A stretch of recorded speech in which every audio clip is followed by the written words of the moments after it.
Hey,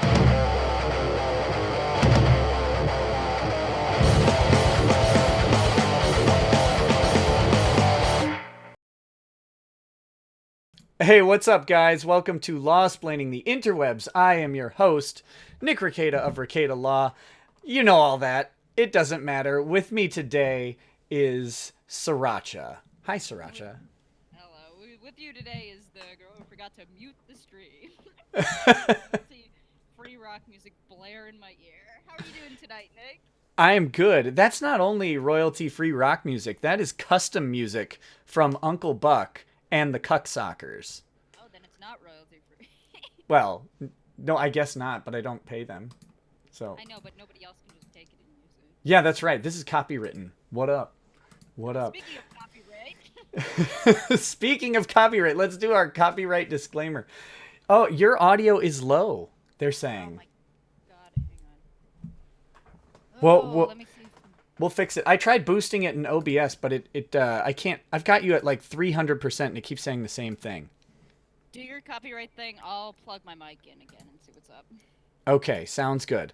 All right, while she's doing that, hi guys. We're going to talk about I'm pausing my stupid backup that sucks up my internet for the entire day. We're going to talk about copyright real quick. Russell Greer is the owner and creator of Why I Sued Taylor Swift, a copyright love story. And what is up with the bitrate here? Hold on, we've got country internet. This is the premium streaming experience that you guys are all after right now. Oh, it says they said your audio is lower than Asterios' self-esteem. Oh no. That's brutal. You guys are so mean. All right. So anyway, Russell. Oh, here, give us a live mic check. Mic check. Sorry to interrupt. Mic check. Mic check. That sounded better to me. Did it? Yeah. Well, of course, the stream like went down, so half the people can't even see right now. Oh, okay, great. Try We'll one more see. thing. Continue. Anyway, so Russell Greer is the owner and creator of Why I Sued Taylor Swift. We are reading through his book for educational, satirical, parody, whatever it takes to not get sued purposes. We are sufficiently and significantly transforming this document. This is not intended to be an audiobook, and if you were to listen to this as an audiobook, you would certainly not get the same experience as if Russell Greer recorded an audiobook and sold it. So this is definitely not infringing on any copyright that he has because, frankly, we're making fun of him.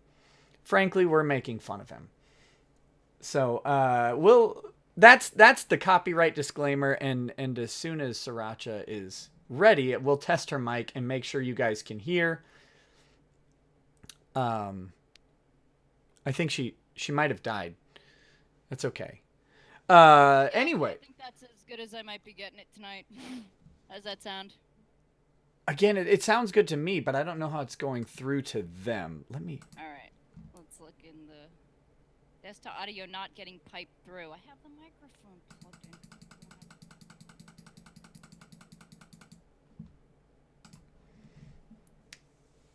in. Still low, still quiet. Maybe you gotta just like lick the microphone with every word. One more thing we can try. Okay, so the next thing while we're figuring that out. Oh, now I can hear me. So that's good. While we're figuring that out, I'm going to prepare myself a beverage. What do I have here? Is this my gin or is this my whiskey? This is whiskey. All right. All right. So we're going with the test tube of whiskey. This, I believe, is Jura or Kilchoman. Let me check. I got it down here somewhere. This is Kilchoman. I don't know. I'm not pronouncing that right because there's not enough profanity in the middle of it, so it's not Scottish. But Kilchaman. So I'm gonna try it out. I get these whiskey samples. It's a good thing to have. Whose photo is that behind me? That is Justice Antonin Scalia. Press F for respects. Press S to spit. You can do both. I do both. Depends on what opinion I'm reading. Oh, that's smoky. Hey Nick, how does this sound? Whoa, that's beautiful. That's like excellent. Yes. yeah. Now there All we right. go. Now we're cooking with gas. All right. What are you drinking there, Nick? I've got some lovely jasmine tea. This is Kilchaman whiskey. It's an Islay whiskey, so it's gonna taste like a campfire in my mouth. Is that like those bottles you get before you go on an airplane? This is good. No, this is the Flaviar Whiskey Club. Flaviar is not a sponsor of the stream, but they're welcome to do so. They're welcome to do so. But ThinkGeek has not sponsored me after, what's it called, Atlanta. I wonder why. Yeah. Can't possibly imagine why. My oh yeah, I sent you the picture. My 5-year-old was wearing that shirt.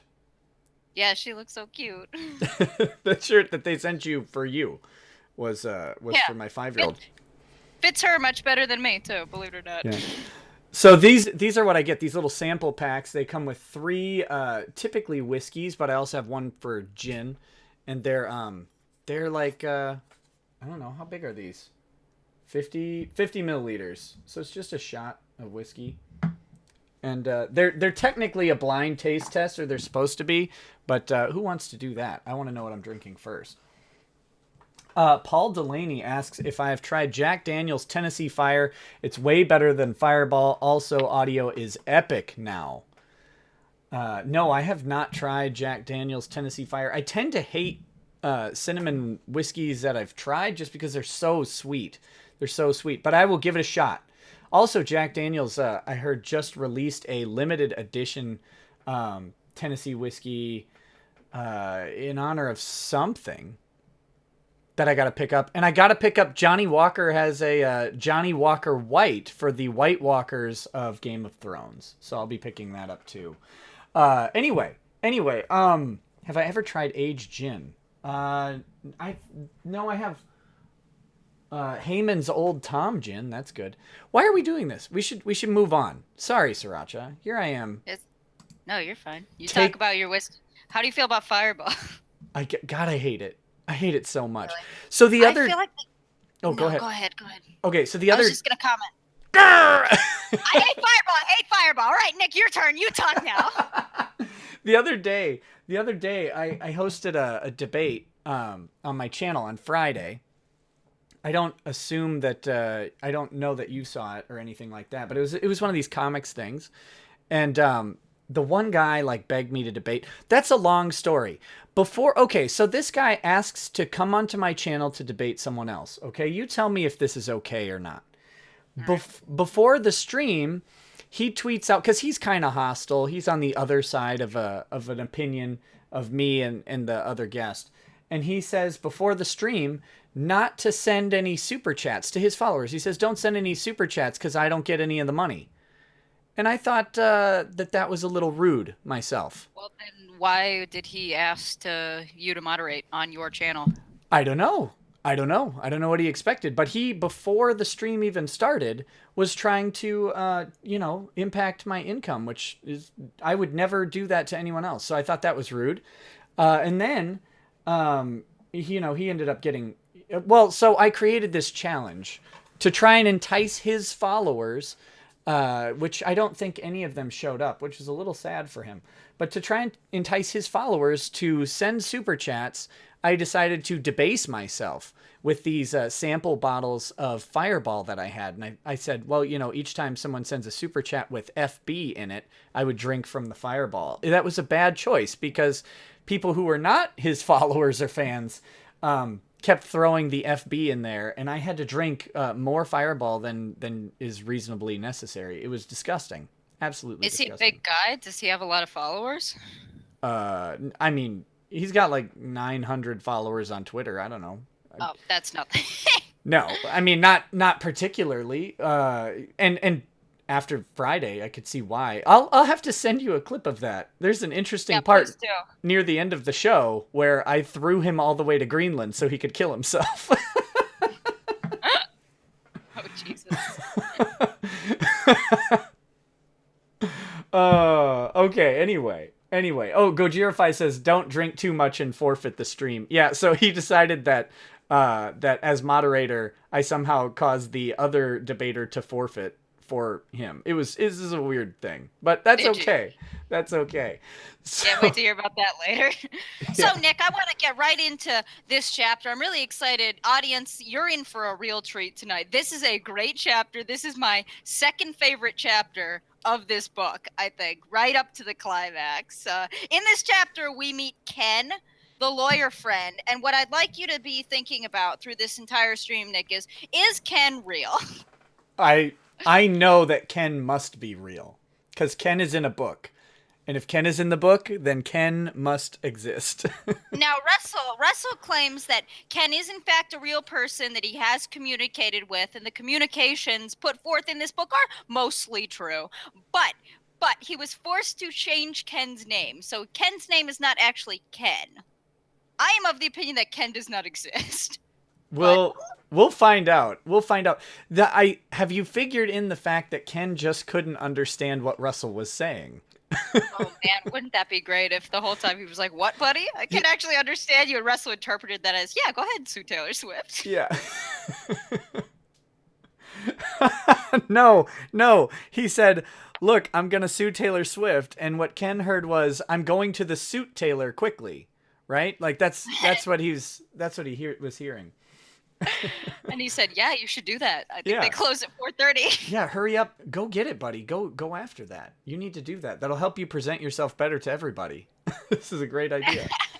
So Keck7 Go and Gojirify, thank you both for trying to kill me, but I am out of Fireball whiskey and will not be drinking. Oh, and Bagel Goose asked before we really get into this, and we're gonna start in just a second, what your fursona is. I do not have a fursona, but I do have a pony sona, which is Do My you- Little Pony. Do you have a feather sona? What is is that a bird? No, I don't know. I made it up just now. it's not. You can't just do that. No, my pony sona is. I think it was like something like Twilight Glitter or Glimmer Spark or something. And Twilight my cutie Sparkle, mark, right? my cutie mark is a noose. Oh, there you go. Doesn't sound like a Twilight Glimmer. I made it up at a BronyCon at a panel. All right, this is getting off into the weeds. Yeah, let's get right back into the logical course of reading Russell's book. So, who's starting first paragraph here? You start or me start? No, I'll go first. Ladies first. All right, you ready? Sounds great. Chapter 3. The winner gets Taylor. Hashtag not a date. Remember, guys, he was not suing to make her go on a date with him. He was suing to right a wrong for men and women with disabilities everywhere. I want you to remember that through the course of this chapter. It was a long drive, but the Swift family had finally arrived at their new home, a nearly $1 million priced lakefront house in the suburb of Nashville, Tennessee, after having left their old home in Pennsylvania. Scott and Andrea Swift, the parents, unloaded their U-Haul. Their oldest child and only daughter, Taylor, a 14-year-old blonde, stepped out of the family SUV and surveyed her new home. Scott, a banker, had just made the largest gamble of his life. He'd invested everything on furthering his young teenage daughter's music career. I like to think that Russell believes that banker's job is to gamble. Yeah, he'd invested everything except for the $1 million that he just used to buy a house. Yeah, that's true. Except that equity. Yes. Neither of them would know it then, but Taylor would go on to become bigger than the Beatles. That's huge, considering that John Lennon once said that his band was more popular than Jesus Christ himself. You have 3 footnotes to address from that. All right. Oh, God. Okay. Information pertaining to Taylor Swift legally found on. Oh, wow. I don't like that. I don't like the fact that that's in there. I wasn't actually watching when this happened. It was because I found it on Wikipedia. Yeah, that's what happened. I wasn't sitting outside their house with my binoculars. Oh, yeah, no, it's not like I paid extra for this, right?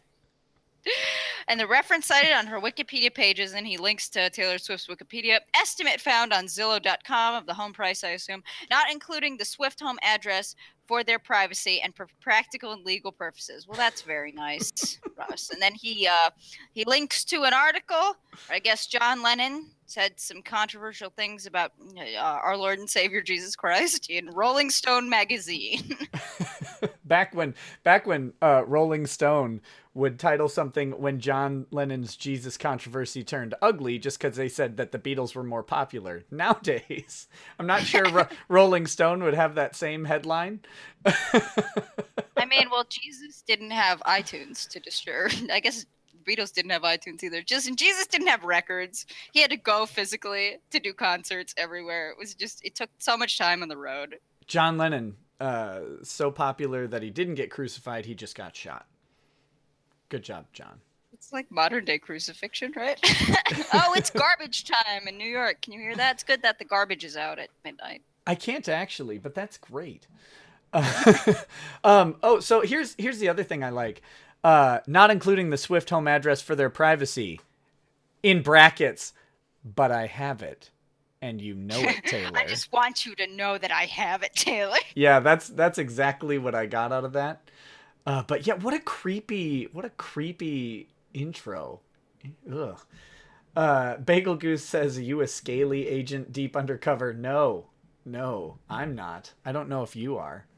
And Ryan English says, "Can I start describing everything I do as legally?"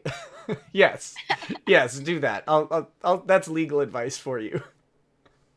Just everything you do, even if it's illegal. If you say you did it legally, that absolves you of all responsibility. Seth Hayes is asking me to tell you that our Lord and Savior is a powerful woman by the name of Christine Chandler. Yeah, and that's why she won't get a job, is because her mind is too powerful for miserable tasks like stocking grocery store shelves. She needs to be hard at work protecting our sister dimension and the Sonichu realm. Exactly. That's what I'm worried about, because I'm worried about the Sonichu, whatever the town is, getting nuked, and I don't think that's a good thing. She has a lot of work to do, and we found out recently that Quickville, no one has to work over there. It's a socialist paradise. Carl Manvers says, "What the hell am I watching? What is this?" This, my friend, is Russell Greer's book on why he sued Taylor Swift, in brackets, and lost. Dramatically. In brackets, legally. Yeah, why he legally sued Taylor Swift and legally lost. So this is chapter 3 of that. Buddy, just sit back and enjoy. All right, it's my paragraph time.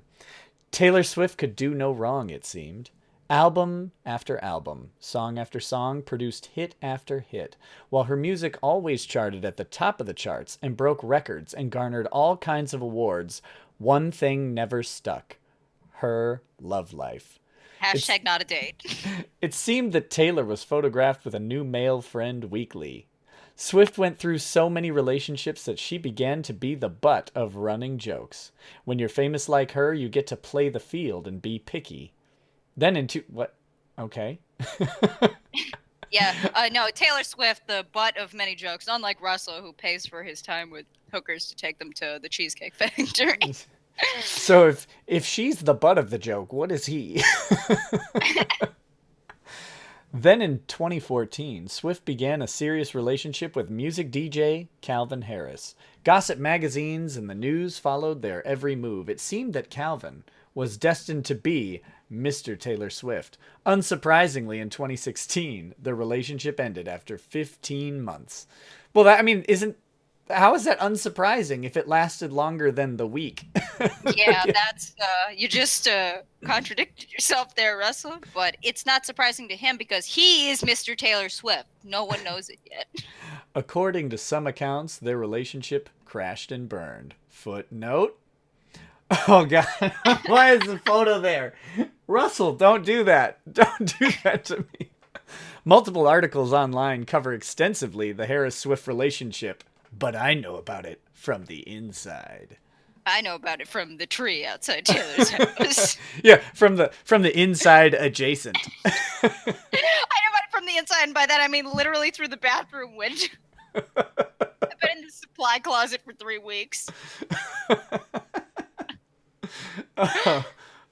Bagel Goose says, I legally don't get how someone can get like this. Me either, buddy. Me either. All right. Legally, no one should be able to get like this. I don't think anyone can legally get like this. The latest issue of People magazine's cover displayed it all in the rack of the grocery store checkout stand. I stared at the cover of the magazine in awe.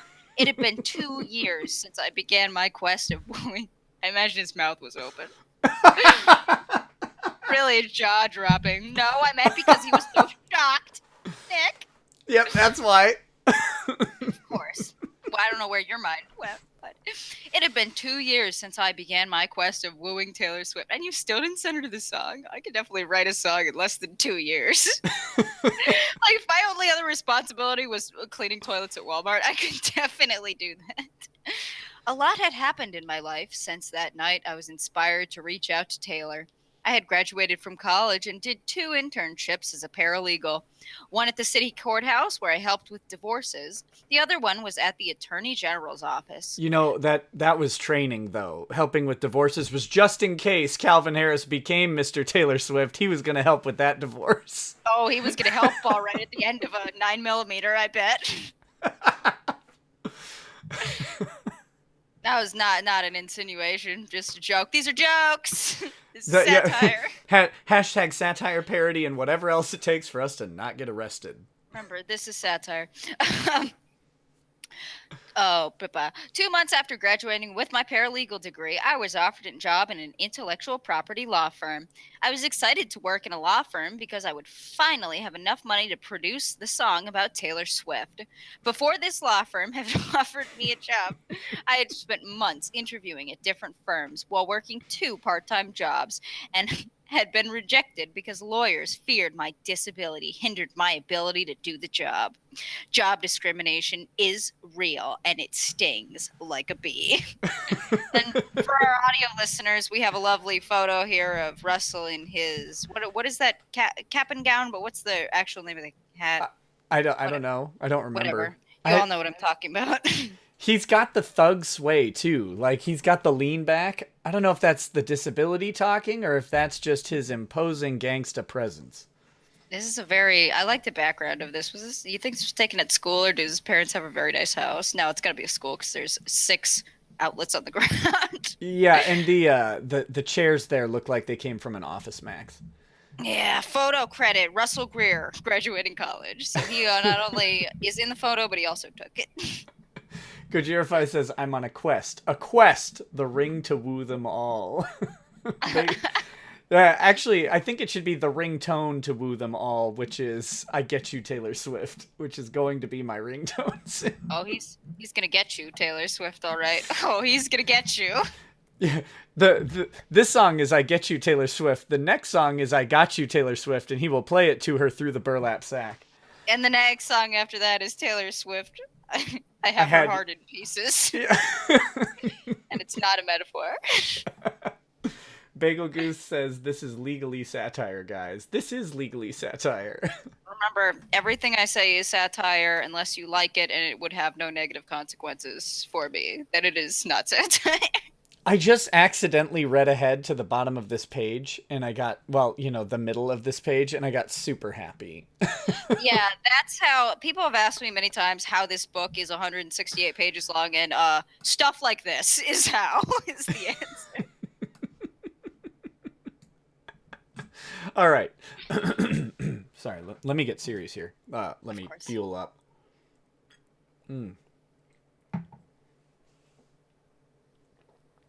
That is a good whiskey. Sorry. Okay. Right before the job offer, I had started a GoFundMe and only raised $150 out of my goal of $2,000. He didn't phrase that right. He should have phrased that more positively. I managed to raise $150. Yeah, considering you just spewed a pile of crazy on the internet. God, I would love to know who gave him that $150 and why. I hope it was Taylor Swift. It probably was. She's probably a Kiwi Farms user. It was a letdown. Because no, it was a letdown because you failed your GoFundMe. That's why it was a letdown. Greer, you don't have to find an excuse for why failing a GoFundMe is a letdown. It just is. It was a letdown because I produced a video for the fundraiser and put so much effort into raising money. With my financial goal not met, it was up to me to raise that money. Surprisingly, once I made my efforts public of wanting to woo Taylor Swift, I was met with hate and scoffing. Amazingly, your e-begging campaign to F a celebrity was not met with a universally positive response. Can you possibly imagine, Nick? I know it's the greatest shocker of our time.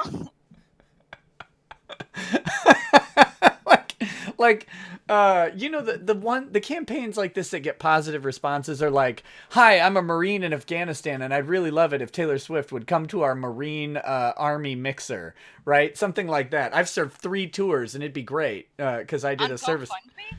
Isn't GoFundMe usually like my kid's legs got blown off in a puppy factory fire? I wasn't even figuring in like the money aspect. I was just talking about like the publicity campaigns, like the people publicly asking out Taylor Swift. It's like a cute kid in high school or whatever who's like, "Hey, I really want to have Taylor Swift come by." Or it's like, I think was it Ronda Rousey or whatever went to like. Was it Ronda Rousey? Someone did the thing where they like actually went to like a dance over at a Marine base overseas and stuff like that. That's the stuff people get behind.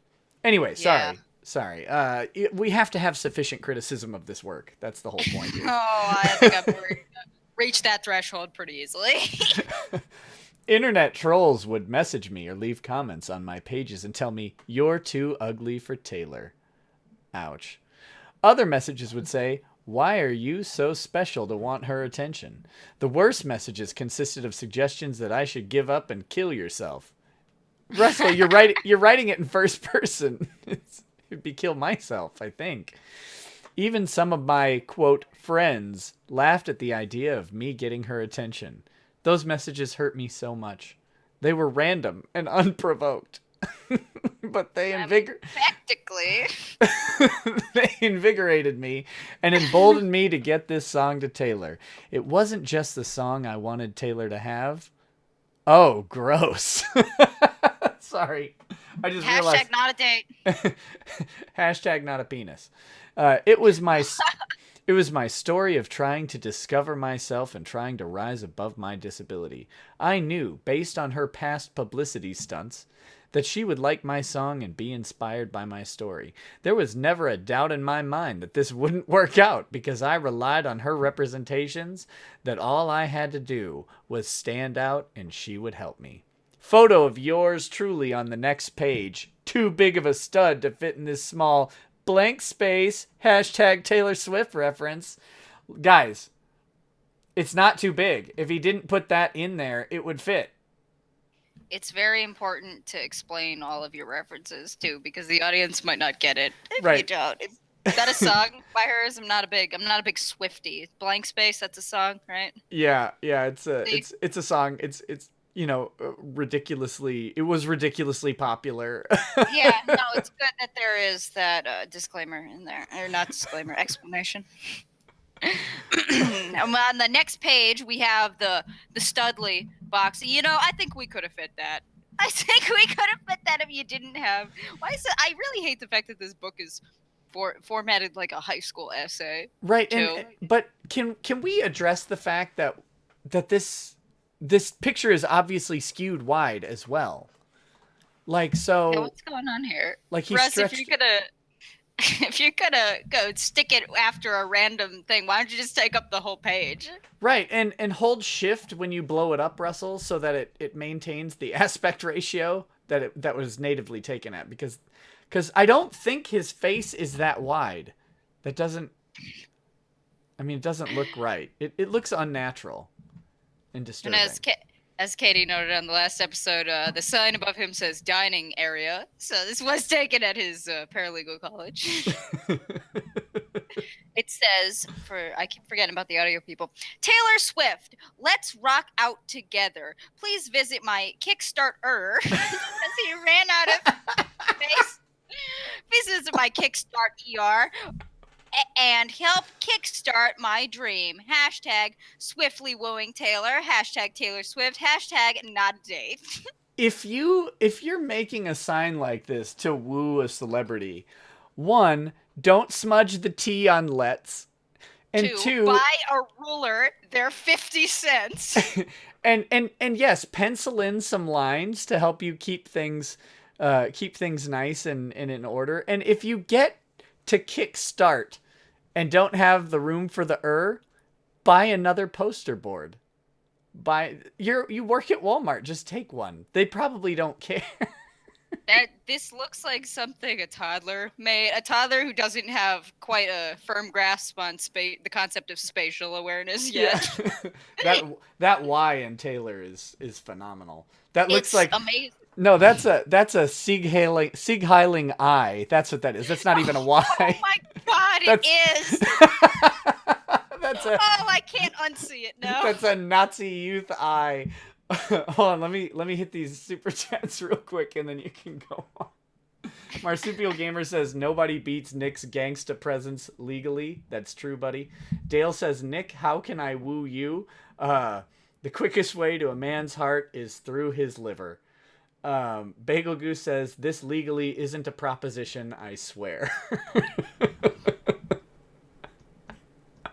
Oh my gosh, what a disaster. All right, carry on, please. And the photo credit, of course, it is important to give credit where it's due. Photo credit, Russell Greer. I was so optimistic that I would win her over. Exactly 20% of that is a photo credit, but okay. Moving on. Mid-November of 2015 seemingly blew a hole in my dreams, though. The manager of my law firm called me into her office and fired me, unpleased with my focus on Taylor Swift. I was crushed. I had worked so hard for that job and for my education, and I was let go after being on the job for only a month. And how much, Nick, let me ask you a question.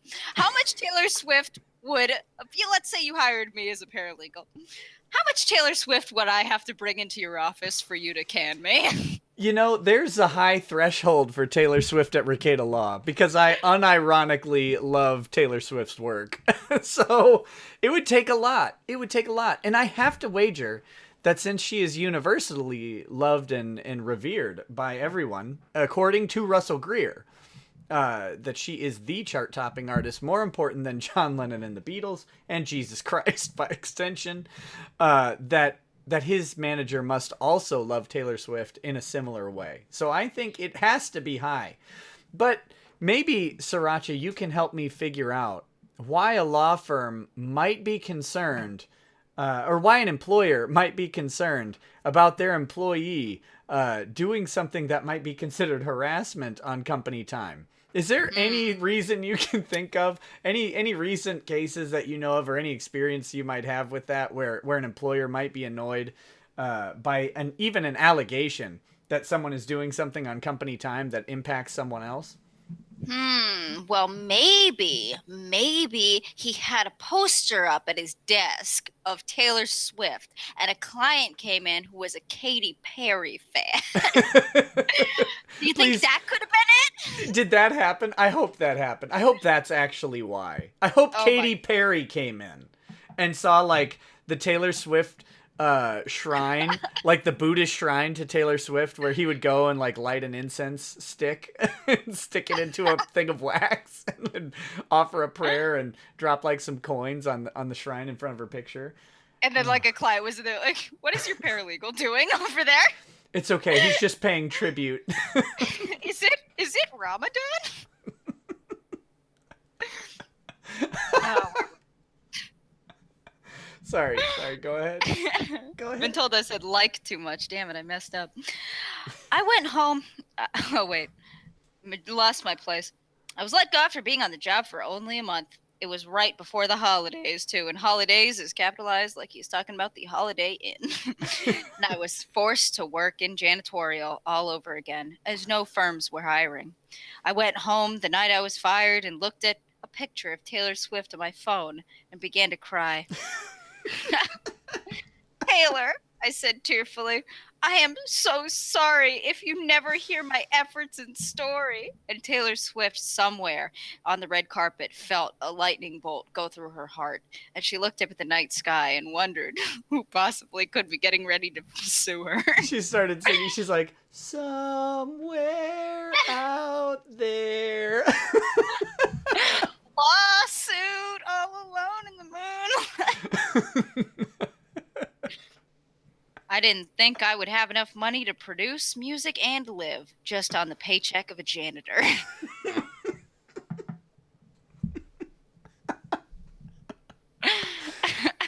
Oh. Usually, I don't know if you've ever been fired. I was fired. It was a horrible day being fired. I got fired from an Old Navy. I got fired from a bank, and I still don't actually know why. I think they thought I stole money from them. Oh, really? Which is weird because I didn't. But I definitely understand why I got fired because I moved to Australia and didn't tell anybody. How I found out that they fired me was they removed me from the Facebook group where everybody shared shifts with one another. So yeah, I got fired from an Old Navy. So But no, you know what? I think they were justified. It was not Wells Fargo pseudo memes. This was before I worked for Wells Fargo. I worked for a small bank for 3 whole days. 3 whole days.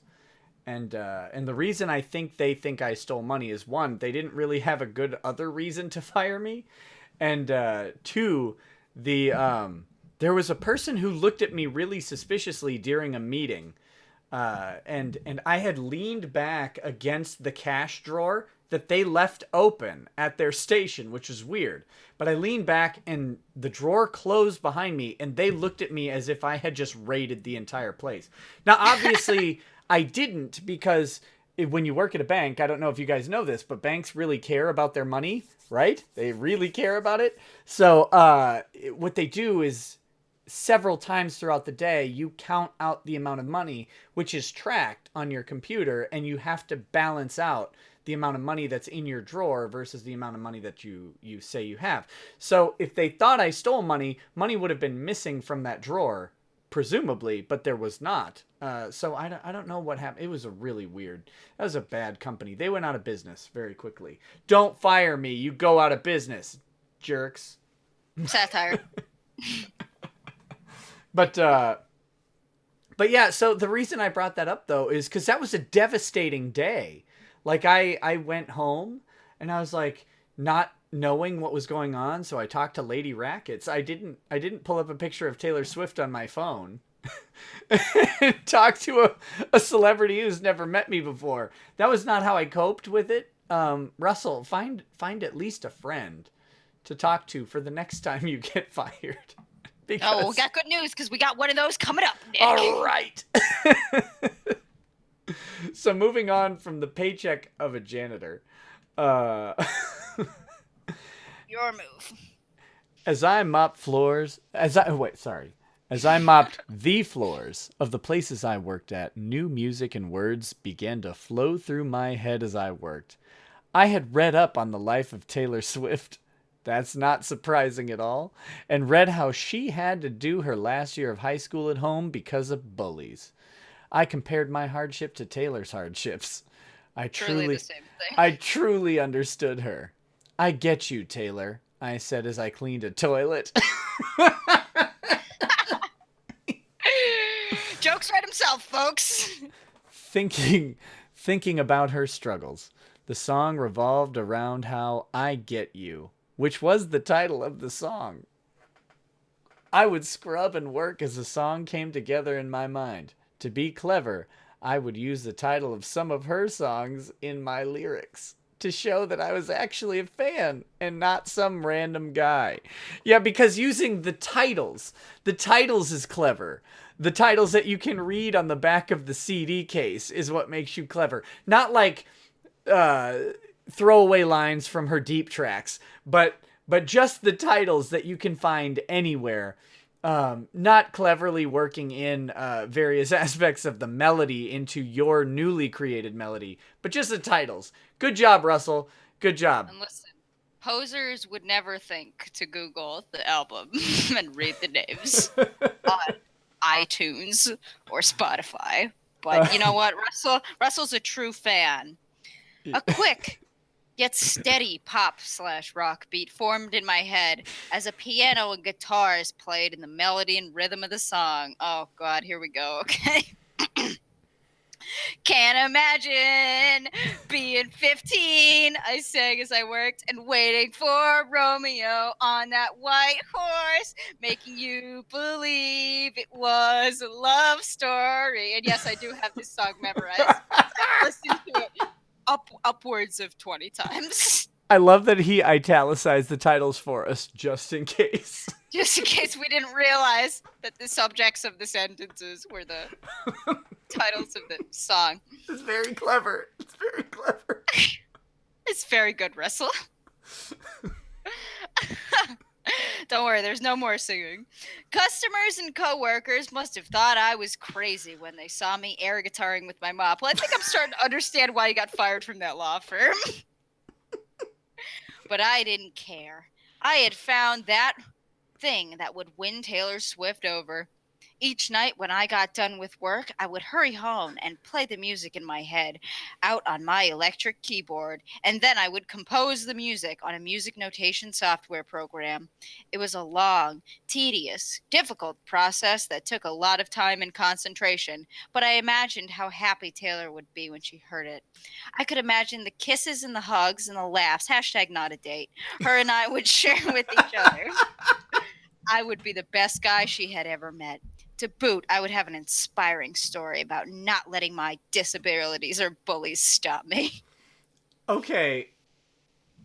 Correct me if I'm wrong. I'm not a musician, right? #not a musician. But isn't there like a basic program, like a open source free software that will take a MIDI input from a keyboard and just write the notes for you? Like, so if you There's pound gotta out, be.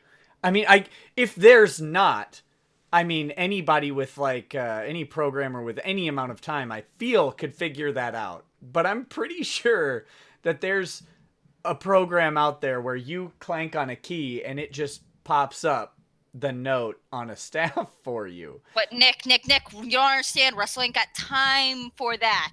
He needs to get in there and send this song before Calvin comes back on his knees begging for Taylor. #NotAdate. I had found the thing that would win Taylor Swift over. This is it. This is the thing. Gojirify says, this is in reference to me being fired. Nick was passed out in the vault with a bottle of Fireball. How dare you, sir? Please delete all those pictures. Oh my Docs. God. Oh, there it is. There it is. There's that melody. Look at that, guys. That's 2 years of work right there. Is this a complicated? I can't read music. Can you? Is it complicated? No. Yeah. No. Don't look complicated. Like I do not play music, and I could play this. It's just. Oh, yep. That's that. All right. It's rough. It's a little rough.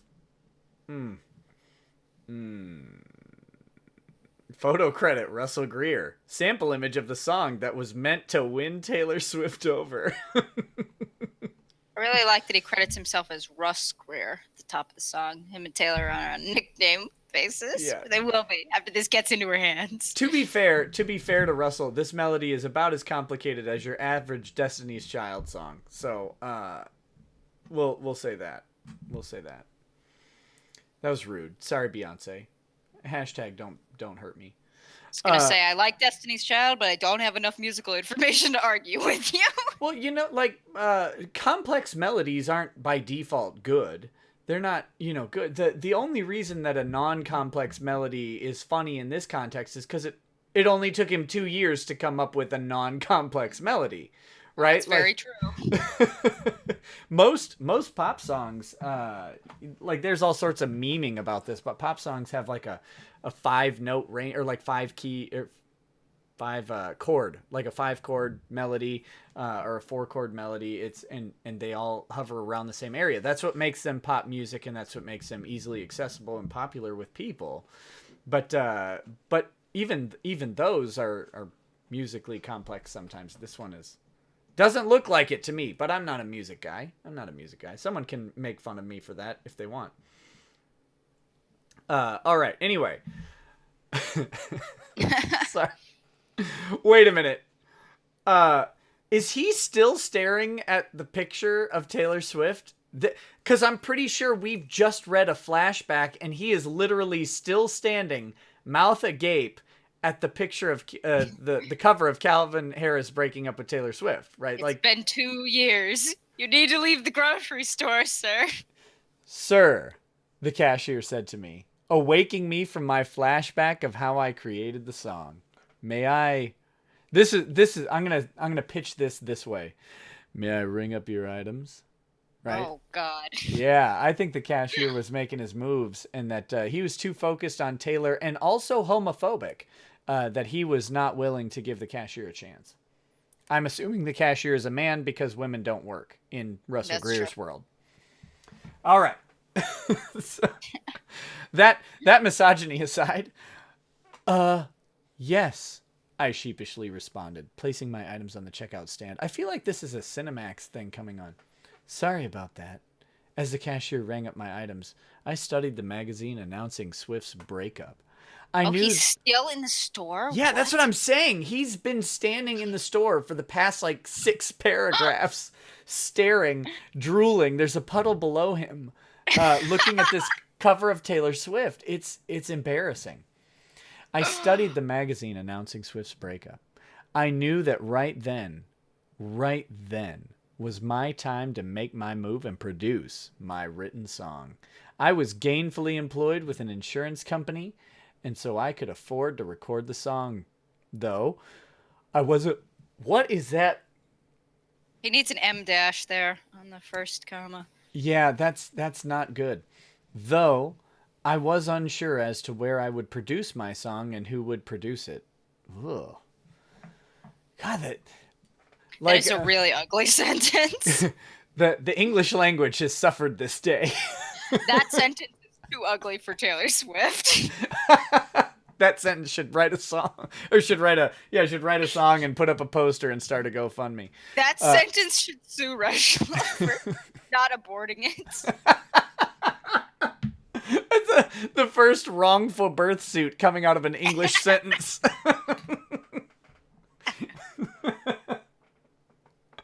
You should have taken this paper to Planned Parenthood and fixed me, Russell. Oh my goodness. I didn't have home recording equipment because it never made sense with my disability, nor was my living situation large enough to accommodate that. All I had was an electric piano and my music notation software. Oh, scrolling through the Google search results of Utah music studios, I contacted each studio that fit what I was looking for. A studio that had session musicians and singers. But when I explained what my project was and who it was about and for, I was either ignored or laughed at. Some owners quoted prices higher than what they listed because of what my project was. Obviously, yeah, we call that the idiot tax. Obviously, this isn't going to work, I said to myself as I began to stress out. As a side note, when I get stressed, I talk to myself. I didn't have much time, as I thought she would get with a new boyfriend soon. # not a date. And I wanted to have a chance at her while she was single. Remember, not a date. A stroke of inspiration then hit me. What if I hire somebody outside of Utah for at least an hour? Yeah, that was a big revelation. The inspiration was to go outside the music mecca that is Utah.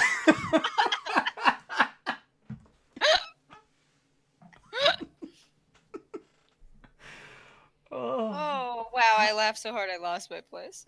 Sorry.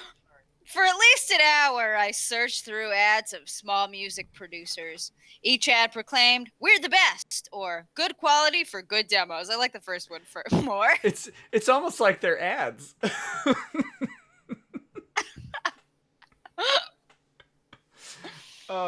Amused says, I find Greer's narrative structure quite lacking. Me too, friend. Me too. Find his chord progression quite lacking as well. Yeah. Oh man. My recognition of that joke was on like YouTube time delay. That's the whiskey tax. An ad soon caught my eye. Internationally famous, famously cheap. The ad was for a music studio called Songcat Studios. The website Oh my was god. I'm sorry, I just had a spark of inspiration. I should go try to interview the guy at Songcat. Oh yeah. Yeah, Because they're do in New that. York, right? Yeah. Oh my god. I'm sending him an email tonight. I'm sorry, continue. Yeah, no, go do that for sure. We'll play it. We'll play it during one of the streams too. The Get a website better- the website was beautifully designed, which by the way, if you're out there in the market for anything, a beautifully designed website is 100% of what you need to know about the quality of work being done, no matter what field you're talking about. If you don't find a beautifully designed website, don't hire them. Don't hire Especially them. the audio. The Right. audio. The website was beautifully designed, which featured pictures of the studio based in New York. The prices for demo production were inexpensive. On the upper right hand side of the screen was a section that contained the reviews. Songcat is excellent, raved John. What? Like, it's not like Prince says Songcat Studios is an excellent studio for the price. It's John. Songcat is excellent, raved John. Oh, well, God. I mean, if John says so, that's all you need. Okay, so here we go. I now have an offer from a major record label thanks to Songcat. Mary in Indiana wrote. Wait, what? Why didn't John get a location, I wonder? Well, Mary in Indiana is a very famous band. I don't know if you know. They're like a folk pop band. Oh, yeah, I think they played at my graduation. 5 stars. And if I had 4 thumbs, I would give them 4 thumbs up. Gary wrote enthusiastically. I was hooked. I had listened to their demo samples, and they sounded okay. They weren't the best. Something tickling you there, Nick? Just laughing at Gary. It'd only be better if it was Gary from Indiana. You remember? Could you imagine a famous singer named Gary? Is there any? There's got to be a famous chat. Do you please tell me someone knows a famous Gary? There's got to be one. Like such a nerd name. I know my dad listened to him. Whoever he is, I can guarantee you, my dad listened to Gary. They weren't the best, but time was of the essence. I didn't have time to be picky. For all I knew, Calvin Harris could come crawling back to Taylor, not a date. I could not let that happen. All of the other ads I had listened to didn't yield any good demo samples. I soon contacted Chris, the producer for the studio, and before I knew it, a PayPal transaction had been made. I gave Songcat the sheet music, a rough MP3 of what the sheet music sounded like, a rough recording of me playing and singing the song on my piano, and typed production notes. On the production notes, I instructed the producer to add flavor to the song. I was the happiest I had ever been in my life. My dreams were about to come true. So I see some Garys in the chat. I've got Gary Glitter, and I don't know who Gary Glitter is. I've got Gary Newman. I don't know who Gary Newman is, but I'll take it. But then I've got Gary Oldman, that's an actor. Gary Busey, that's an actor. Gary Payton, I don't know who Gary Payton is. Gary Cooper? Gary Marshall. Gary Shandling's an actor. Gary U.S. Bonds. I don't know any of these people. And Gary Sinise, who's also an actor. I think most of those are actors. And hey, Gary Glitter's real name isn't even Gary, it's Paul. Can't trick me. I have the power of Google. There's a Korean rapper named Gary. Just Gary. Well, that's all I need to know. All right. All right. All right. Okay. You know,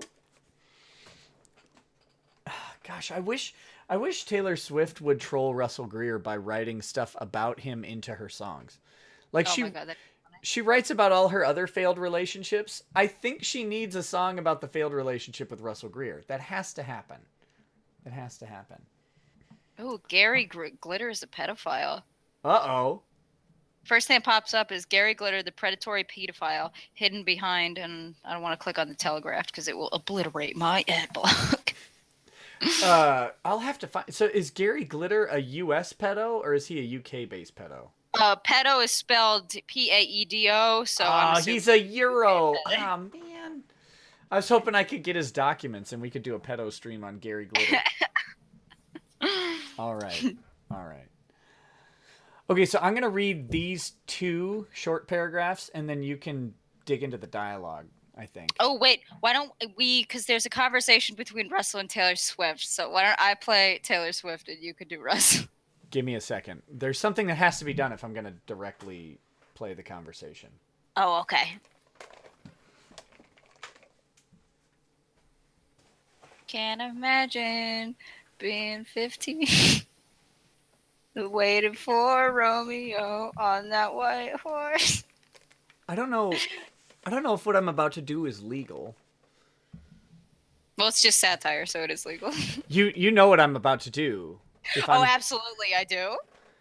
Should I do that? Is that too mean? Is the I real thought you wanted to save it. I don't know if Well, the you- real Lady Rackets is in the chat. It doesn't look like she's watching, so it might be safe. Gojirify said Taylor did write a song titled In the Greer View. I hope that's true. Please. Please. Please. Nick, do you really think that's true? I want it to be. I want it to be true. And that's how all scams work, right? Well, Okay. let me tell you, we're getting close. You gonna do Okay. it? You gonna I'm do it, Nick? I'm thinking about it. I'm Come thinking on, about you it. get Like everything I read about Russell Greer brings me one step closer to the edge, and I'm about to break out the mouth. And you could read most of that sentence in italics. All right, we ready? Okay. Oh wait, is it my turn? No, I got the I'll do the wait a minute. Oh God. What's wrong?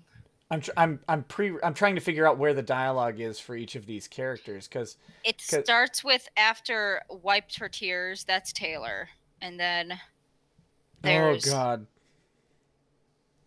So let's see. So then it's okay.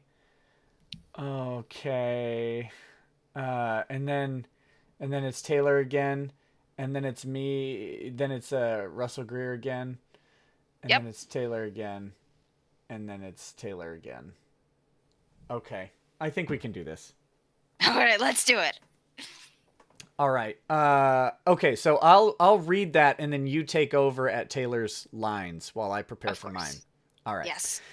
I could imagine Taylor Swift sitting next to me in the back seat of an upper class limo. Hashtag not a date. As we both listened Remember, not date. as we both listened to the song I had produced. Nothing sexier than listening to your own music in a limo with someone else. A mini disco ball spun above us. In my imagination, I looked over and saw Taylor crying. I pulled out a hanky and wiped her tears. And she said, "Don't touch me, Russell." Oh, Russell, Taylor cried. This is the sweetest thing. You're doing it. A guy has ever done for me.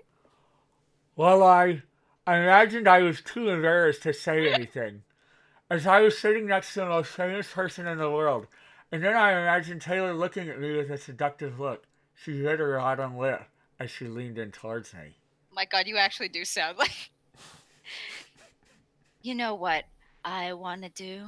Russ, Taylor Swift whispered to me. I stuttered, trying to be cool. Our degree isn't in mind reading, Taylor, I said bashfully. I can certainly guess. Let's have, Taylor began. My heart stopped. Oh, wait. Sorry. My heart stopped. Ice cream. She finished her sentence with a devilish smile. Not a date. This is not a date. Oh, wait. I still have dialogue. I gotta hold on. Yeah, don't spit it out quite yet. My heart picked up on its regular beat again. I regained my manliness and cleared my throat. Rufus! I loudly called out to the limo driver in a hard, harsh voice. Take us to the nearest Cold Stone. Yes, sir, the elderly limo driver said. No, yes, sir. The elderly limo driver said in a British accent, and he accelerated the limo to hyperdrive, recreating the Star Wars warp speed scene.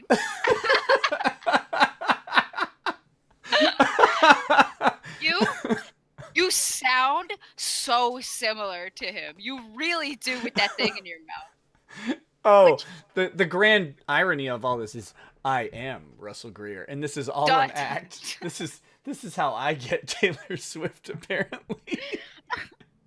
That is, do you know what that thing is in your mouth? I have an idea. Tell me what your idea is. No, that's okay. Why don't you tell me what it actually is? It is a tool that orthodontists use to keep the mouth open while making molds for retainers. I believe that 0%. What were you thinking it was, Nick? I don't know. Disgusting. Degenerate. It's my turn or yours? I don't even remember. I'm just gonna go ahead. I think it's yours. All right. Yes, everything seemed to be on the right track to winning Taylor over. It was going perfectly. I was so anxious for the song to finish production. I would check my email 10 times a day to see if the song had been delivered to my inbox. I thought of all the famous actors, singers, models, and guys who were only famous because their grandfathers or relatives were famous. It's Eastwood's son. I spit all over my phone. And my knowledge, none of them had gone to the lengths I had gone to stand out. They were just rich and famous, Nick. How did they do it? How did they do Not by hard work and being charming and unique. No. No, but none of them wrote her a song. They only used their celebrity status to get near Taylor. There was the exact opposite of what I'm doing. There was nothing appealing or real about those relationships. Sure, for all I knew, they were great guys, but they did nothing extraordinary like I had done. They probably just did their best Joey from Friends. Hey, how you do?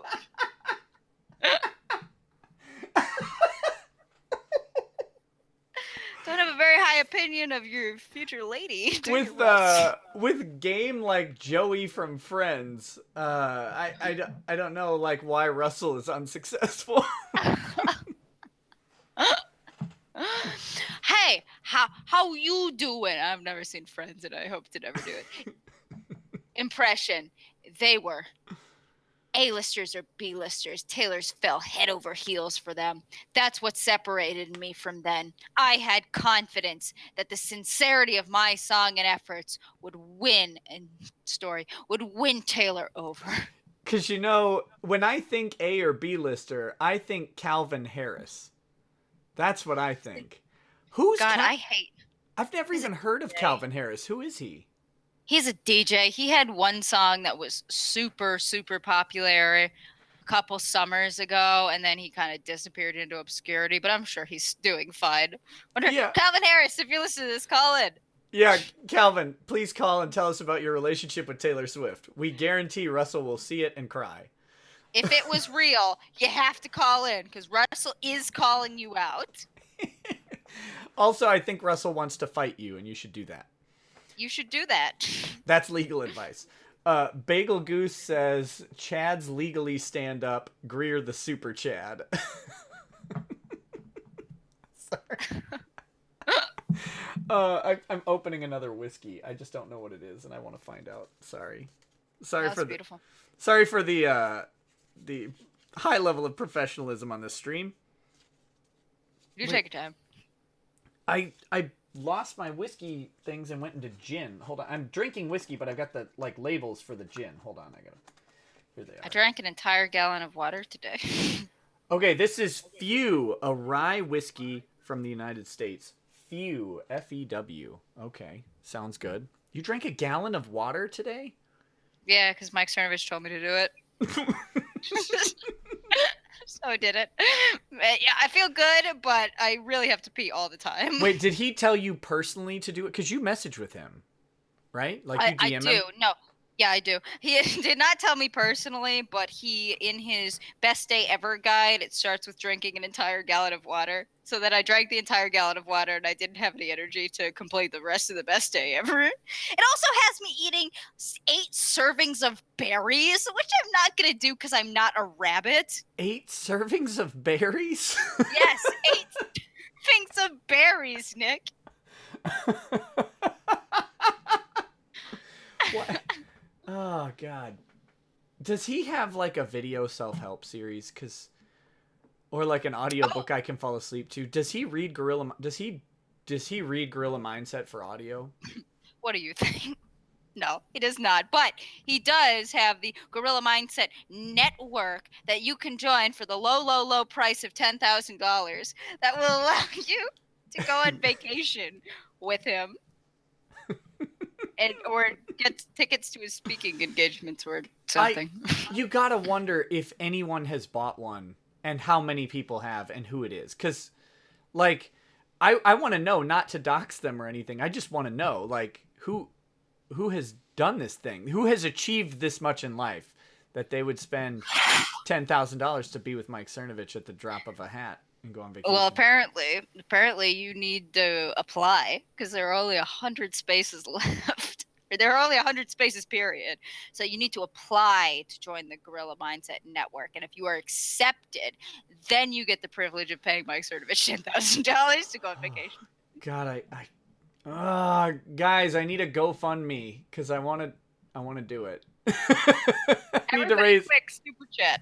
Yeah. All super chat money tonight will be going towards Nick Rekieta's. Let's hit that 10 grand tonight. Come on, guys, we can do it. Straight into Cernovich's pockets. Okay.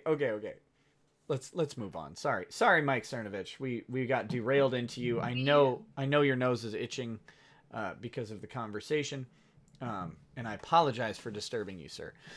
Then the notification came. I quickly jumped up and literally did a front flip over my bed and logged on to my computer. I literally did a front flip over my bed. And you know, anyone who has watched my stream long enough at least, and many others, of course, know, judging by his America's Got Talent audition video, that he is limber enough to do a front flip because we have seen his dance moves. It's true. I could see Russell doing a front flip, but by accident. Like he flies out of his bed and crashes into the wall, like when you open your door and your dog gets too excited, runs at you. I just have to address that someone in the chat said, makes more sense to hire a hooker for Russell. Oh, friend. This has been done many times with Russell's own money, and he is banned from hiring them. So there is no way to defer the $10,000 that would come to go to Mike Cernovich to Russell Greer, because if you tried to buy the hooker the legal way, they would have to turn you down because Russell Greer is banned. He is. I don't know if he's still banned from the Bunny Ranch, but he was for a very long time. I think it makes him one of very, very, very short list people banned from the Bunny Ranch. Bagel Goose says, I legally did a front flip over my bed. Come challenge it. I have evidence. So, and let's take a pause and deconstruct this sentence here. Not from an English perspective, but from a logic perspective. I don't care what perspective. Let's dissect it. Then the notification came.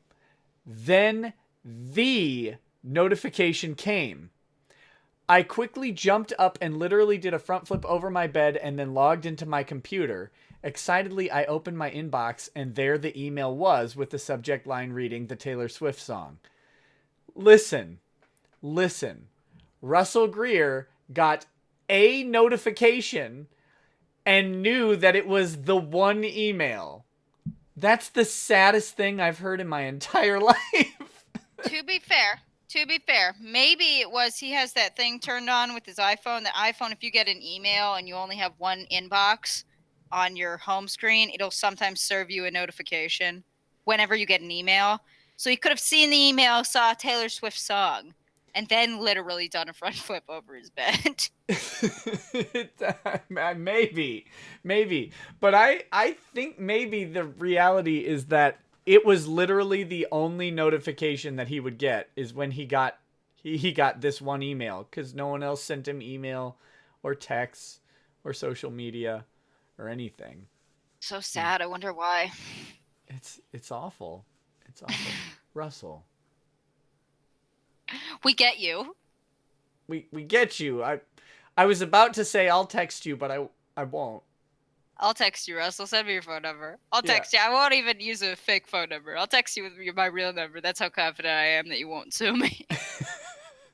Are you sure? I don't think it's the suing that you'd have to watch out for. Oh, that's true. It's true. Okay. Subject line reading, Taylor Swift song. The butterflies were going crazy in my stomach. This man eats butterflies, people. He has problems. Trying to get out, like Taylor Swift would be doing once I locked her in the basement. With a nervous hand, I guided with... Sorry, wow, your mind is really in the gutter tonight, isn't it? It is. It has to get sexier. With a nervous hand, I guided my cursor to open the MP3 attachment, and then the song began. My ears were burning with anticipation. The song played. Don't say burning like that ever again. After a minute and 30 seconds, the song ended. 2 years! 2 years! After a minute and 30 seconds, the song ended, and I sat in shock. And I don't mean the good kind of shock, like a walking on sunshine shock feeling. You know how I describe my euphoria? Shock. What the hell did I just listen to? I exclaimed. That kind of shock. Again, not overwhelming happiness kind of shock. Things going right in Russell's life happen so rarely that he is literally shocked whenever it does. Should I do it in the ASMR sex voice too? Yeah. My fingers quickly dialed Chris's number. I paced back and forth, fuming. Russ, Chris greeted. Chris, what the hell did I just listen to? I said in my very best polite, angry tone. We just did what you wrote, Chris replied, carefreely. Is that a word? Nope. All right, just checking. Asked and answered. Okay. No, I stammered with sternness. That it was not what I wrote. I even sent you rough audio recordings. That was definitely not what I wrote. What? How much do we have to pay for the rough audio recordings that Russell Greer sent? That's it. I'm heading to Songcat for a second. I told you to add flavor, and it sounds like flipping Sesame Street. Wow, somebody's not grateful, Chris said in an annoyed tone. Very professional from Songcat Studios. I'm sure this is exactly how it went down. Let me remind you, there are no refunds or redos. We do as is. Thanks, Russ. And then Chris hung up. I stood holding my phone and knew that I had to go relieve my stress or else I was going to punch a wall. Okay, wait a minute. What does that mean? What? I had to go relieve my stress. He's stressed from... No, I know what the stress is from, but that's a weird phrase, right? Like what? Yeah. Yeah, no, that's weird. I had to go... I had to go relieve my stress? Like, what's the... Or I was going to punch a wall. Some people would relieve their stress by striking something, right? You get a punching bag or a pillow. That's like a common therapy technique. You relieve your stress by exerting violence. But he says I had to go relieve my stress or else I was going to punch a wall. Someone in the comments got it. Anger fap. Is he angry? Is he angry fapping? Like, this is horrifying. Oh God. Oh, jeez. Ugh. Okay, Bagel Goose says, "Whoa, whoa, whoa, there, lady. Leave the sexy talk to Nikki." I apologize, Big Lagoose. I'll never do it again. Tulip I know what says, you all come here for. Tillip says legally you should mix cough syrup, iodine, lye, match pads, muriatic acid, and hydrogen peroxide in a pot and bring it to a boil. I do not think you should do that. I do not think you should do that at all. I have an idea of what that is, and that is not a good thing, Tillip. That Hey is not. guys, I heard that you can really clean your stove real good if you mix equal parts bleach and ammonia together. Satirically, don't do that, kids. Yeah. All right, let's see what Russell has in store for the next chapter. Or next paragraph, not even a chapter.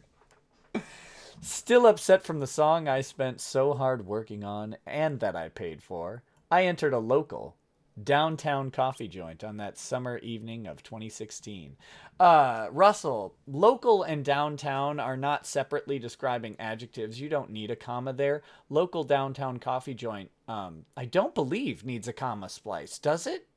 Am I wrong No, on that? you I are not. Okay. Mm, I don't think I just, so. I'm upset because local and downtown seem to. Maybe I'm being really pedantic, but it seems like when you say downtown, you're implying that it is not where you currently are. Yeah, that's a weird a local comma downtown. I think it'd just be local downtown coffee joint. Just pick Uh one adjective. I Why can't we know just is if Ryan English is still in the chat. I know you're like an English guy cuz your name is English. Can you help me out on that? Zephael asks, will I be his lawyer when how he relieves his stress actually comes to light? Don't dig in his backyard. Turns out he's been hanging out with Kiro the wolf. Oh, that's sad. Uh, when I get stressed, I eat donuts, and this joint had the best donuts in all of town. My favorite donuts, maple bars, sat in the glass display case, seemingly calling my name. As I was about to order, a hand slapped my shoulder. I turned, and there stood a man I had not seen in a long Yes, time. yes. Russ Greer. Ken Carter, a scruffy haired man in his mid 40s, greeted me. Ken was an attorney whom I had worked with when I interned at the Attorney General's office. Oh, can we we've got to call the New York AG's office, or not New York, the Utah AG's office, and figure out if there is a Ken Carter who ever worked there. That's Nah, the because first step. he said that Ken, Oh, he had whoever to. the real Ken is, had threatened to sue him, so he had to change the name Yeah, of Ken. that's But right. oh, That's right. I would cut off my pinky like a Yakuza member if I could find out who Ken is and give him a call. I think there's got to be like a Freedom of Information Act request we could fill out to find out when Russell Greer worked for the Utah Attorney General's office as an intern and get a staff list and just call every single attorney on it and be like, "Are you Ken Carter?" Like, not really, but are you? And he was only at the Attorney General's office for an internship, so I can't imagine that lasted more than 6 months. So we'd have a pretty narrow window to find Ken if we could figure out when he interned there. I think this could be. I think, I love the autists at Kiwi Farms. I really do. But I think maybe there's some. I think they could find this information out. I really do. There's got to be Uh, a way. I'm surprised they haven't. I'm surprised that no one has found out when Russell Greer worked at the Utah Attorney General's office. Because if you don't know, typically state employees and their employment records are a matter of public record. I don't know how Utah works specifically, but in Minnesota, if you know a state employee's name, you can actually look up their current salary and how long they've been working at the position and all that stuff. Because it's all public record. They're a state employee. So I would think that this could be found out. But I do too, because he's also, I know for a fact that he's posted a picture on his Facebook of him and his, what do they call it? Like a badge one would use to get into like an ID badge, I yeah, guess. sure, like an access badge or whatever. Right. So you just take that date plus minus 6 months. I think, and you got the records of the employees, you could almost definitely find Ken or see who left during that period or shortly after. Well, we know roughly when he worked as an intern, right? Because um, I think we could put this together. Anyway, I'm not gonna. Yeah, no, Yeah, this is a job for the Autism Brigade. yeah. Where are we? I think bottom of the middle of the page. I'll go ahead. What what Ken, what page? Oh, sorry. There it is. There it is. Okay, yeah. 52. Sorry, I found it. Ken, I said with a surprise. Oh my gosh, how are you? I'm great. Just done with my favorite cup of joe and read the paper, Ken said. I imagine Ken very suave. Yeah, he's a 40-year-old attorney. He's got to be. You still at the AG's office? I questioned. No, no, I'm in private practice again. Business law. That's where the good money is. Is that true? I mean, I guess it could be. I would think it's typically in personal injury, but Millions of dollars of Utah. Ken said with a wide smile. Ken was one of the greatest guys I had ever met. He was so affable. Well, I'm happy to hear, I said shortly. Ken could tell I was upset. You look a little down, Ken said frankly. Yeah, I spent a bunch of my money making a song about Taylor Swift. I began, oh, T-Swizz, she's the best. Ken 40, proclaimed. 40-year-old attorneys in business law all love Taylor Swift. I'm telling you, you know how much he had to bring into that office. I can't tell from reading this whether Ken is being genuine with him or if Ken is treating him like like how one would talk to a toddler. Yeah. Oh, Taylor Swift, yeah. Of course, it's totally normal for a man pushing 30 to be obsessed with Taylor Swift. Isn't she? I agreed. But the guy whom I paid to produce it kind of sucked. That cannot possibly be right, right? That does not sound right. That's exactly how he said it. He advertised himself as the greatest and even had a bunch of reviews. Dang, bro. You gotta. Also, exactly how 40-year-old dirty talks. Yeah, you know what, Nick? I want you to take over right here. Dang, bro. You gotta watch out for those online scams, Ken warned. Can I listen to it? I pulled out my iPhone 6, and we both listened to the song Chris had sent me. Ken nodded his head as he listened to the song. Interesting, Ken said after the song ended. I mean, it's not the greatest, but it's not terrible. No, but it didn't match my vision, and I just spent a bunch of money recording, and we'll have to wait next month to hire somebody else with my paycheck, I explained. Ken give him a job.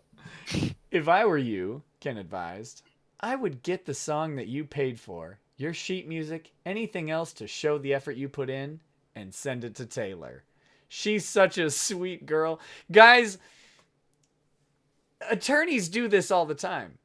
That's what they do. They encourage people to go ahead and send things to celebrities, especially women celebrities, from men who have never met them. That's what attorneys do all the time. That's the top shelf legal advice you get from Ken in Utah. No, Ken, Oklahoma. What are you doing? Stop. I'm sure she will understand. Yep. This is exactly what you do. Ken was such a stud. He was so influential and wise. Some of my doubt had been lifted from my shoulders after hearing Ken's words. Maybe I think Russell wants to have sex with Ken. I think so too. I get you, Ken. Maybe, oh no, not Ken. Maybe I was overreacting. After all, people had sent Taylor pretty lousy, minor stuff. As an example, Taylor had posted pictures on Twitter of Subway cards sent to her that were only $15. So she would surely like a song written about her. But it wasn't just the mediocre song I wanted her to have. It was my story of overcoming adversity. My story of wanting to be somebody, of trying to find who Russell Greer was. Russell, let me give you some objective advice. If you want to like tell the story of overcoming adversity and you send her the mediocre song that wasn't good enough, then Ken didn't help you. Like, Ken sabotaged you, buddy. You gotta make it the best song because you overcame the adversity. Like, overcoming adversity is producing something shockingly good, not mediocre. I think you need to go back to the drawing board on this one. I think you How need much to... money? What? How much money you want to bet? How much money you want to bet Ken was just like, oh, just get away from me. Yeah, send her, send her the song, Russ. Yeah, totally. Come on. Yeah. I'm on my lunch break. How do we reread these lines real quick? Let's see. Well, I'm happy to hear, I said shortly. Ken could tell I was upset. Yeah, you look a little down, Ken said frankly, sipping his coffee and returning his eyes to his newspaper. Yeah, I spent a bunch of money making a song about Taylor Swift, I began. Oh, T-Swizz? Yeah. Oh, T-Swizz? Yeah, she's the best, Ken proclaimed. And by proclaimed, he means said with his eyes never leaving the newspaper column he was reading. Yeah, dang, bro, you gotta watch out for those online scams. Never asked to listen to it. Let me play it for you. The middle of this coffee shop. You've got the closing paragraph. All right, let's finish this puppy out. Images of Calvin Harris covered in mud and filth, kneeling down in front of Taylor, hands clasped, begging for one more chance. Flashed through my mind. Oh my God, I almost ran out of breath. Why is he covered in mud and filth? Like, what does he think is happening here? Calvin Harris dragged his naked balls through 40 yards of broken glass just to talk to Taylor Swift. Even worse, images of a rich 70-year-old billionaire. I like how he says rich and billionaire. Like, he needs to qualify that. He's a particularly rich billionaire. In his fancy helicopter, picking up Taylor and whisking her away to an island somewhere beyond the sunset to kidnap. I imagine him kidnapping her. Wait, Flash. What? Again? Okay, so Taylor Swift, is she known for having to money chase the 70-year-old billionaires? Like, that's not the narrative here, Russell. Taylor Swift has George Soros as her sugar daddy. Oh, that's horrifying. The Gross. truth is out, and Russell needed to communicate it to us in a way that would not get him sniped. So this is how he did it. We finally unlocked the code. Russell, we all thought you were crazy. But we knew. Damn it. You're just trying to save her from the evil old wrinklies. Remember, not a date. Flashed through my mind. I had to hurry. I wasn't confident in the song, but I was confident in Taylor Swift. The idea came to mind to put the song to a video with pictures of me, just so the song wouldn't be so bland. With determination, I tailored. Play on the word Taylor. It says that. I'm not adding that. That is ridiculous. Away on the video. Unsure if I should do the voiceover for the video in my alien English. No, you should not. Yeah, should not is the answer. I was able to convince my oldest brother to do a 30-second blurb on who I was and why Taylor should give me the chance to consider my ambitions. After the video was completed, I felt so much more confident. This was foolproof, and nothing would or could go wrong. Or so the plaintiff thought. And I want you to flip to the next page and just read the title of that next chapter. Dirty, rotten, no good agents. He should have in parentheses, play on dirty, rotten, no good scoundrels. Dirty, rotten, no good, very bad agents doing their jobs. Why does this man exist? Why does this man exist in this way? Oh, God. So long as there are Taylor Swifts in the world, there will be Russell Greers. Will there, though? Will there always be? I mean, there has to be. The terrifying thing is, where are the Russells who don't write the books? What do we do with them? That's probably the guy that got arrested for swimming to her house, right? You didn't hear about that? Or the guy in that picture is like, I stalked Taylor Swift, and someone says, oh, online? No. I follow Taylor Or Swift. yeah, I follow Taylor Swift. Oh, on Instagram? No. Oh, I love that picture. Uh, gosh, what a what a disaster of a man. He really, I really am obsessed with this guy. I can't stop thinking. What would possess him? He wrote this screed, this 168 pages, and the subheading to it is "Why I'm Not Crazy." Let me write my dissertation on why I'm not crazy. Oh man, this should be studied. All right, this should be studied at a university level. Speaking of that, the Diggus says, I can't decide if this sounds more like The Great Gatsby or gay fan fiction. Either way, Nick Rackett's audiobooks when? Greetings from Germany. Hey, greetings from Germany. Hey, yeah, welcome. Welcome to the stream, my friend. Greetings from the United States. Nick Rekieta audiobooks, we'll see. We'll see. I'd buy a Nick Rickety audiobook. Me too. Well, I mean, what else is there? Because okay, so we're done with the chapter. Um, What do you think, Nick? Is Ken real? Oh, tell me, Ken is in more of this book. Is Ken in more of this book? Oh, of course, yes. Then Ken is definitely not real. We get a visit to Ken's office at some point. I think maybe in the next chapter, the next couple chapters. What did Greer do before Taylor Swift? I believe he was in the clink. Yeah, wasn't he? He was in jail for a little while. May have written a kill list in his high school bathroom stall. Maybe may have done that allegedly. Yeah, he also wrote a book. Oh, not a book. I would call it more of a pamphlet called "Why I Make." This is actually the title. I swear to God, I'm not making this up. Why I'm making it legal for your 18-year-old daughter to get in bed with a stranger for as little as $500, and it's his essay on prostitution. And it's like you want to talk about Halloween and spooky stories for Halloween. Just open that one up because there's a very graphic sex scene in it. Oh gosh, we might have to do a special read of that. Oh, that'd be a good Halloween read. Oh, that sounds disgusting.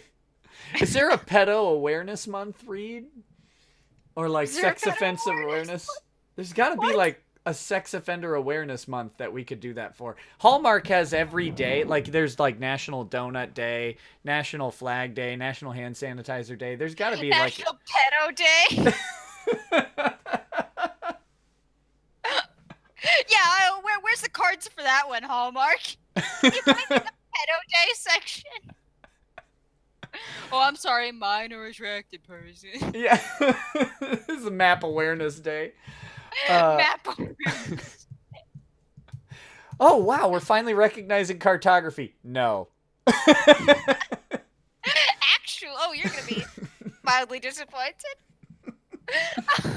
Okay, I was gonna while we're here, I'm checking Pacer. Didn't he sued Utah, right? In the federal government in a federal case to try. Yeah, he's appealed it. I don't have it on my saved cases, so give me just a second. Cuz we got to find out how Russell Greer is doing. He's a plaintiff. He's always a plaintiff. He got a response, I believe, a couple days ago, but I've read through those documents. I don't really get it. So you can shine some light on how ridiculous it is for me because I think they're a little dry.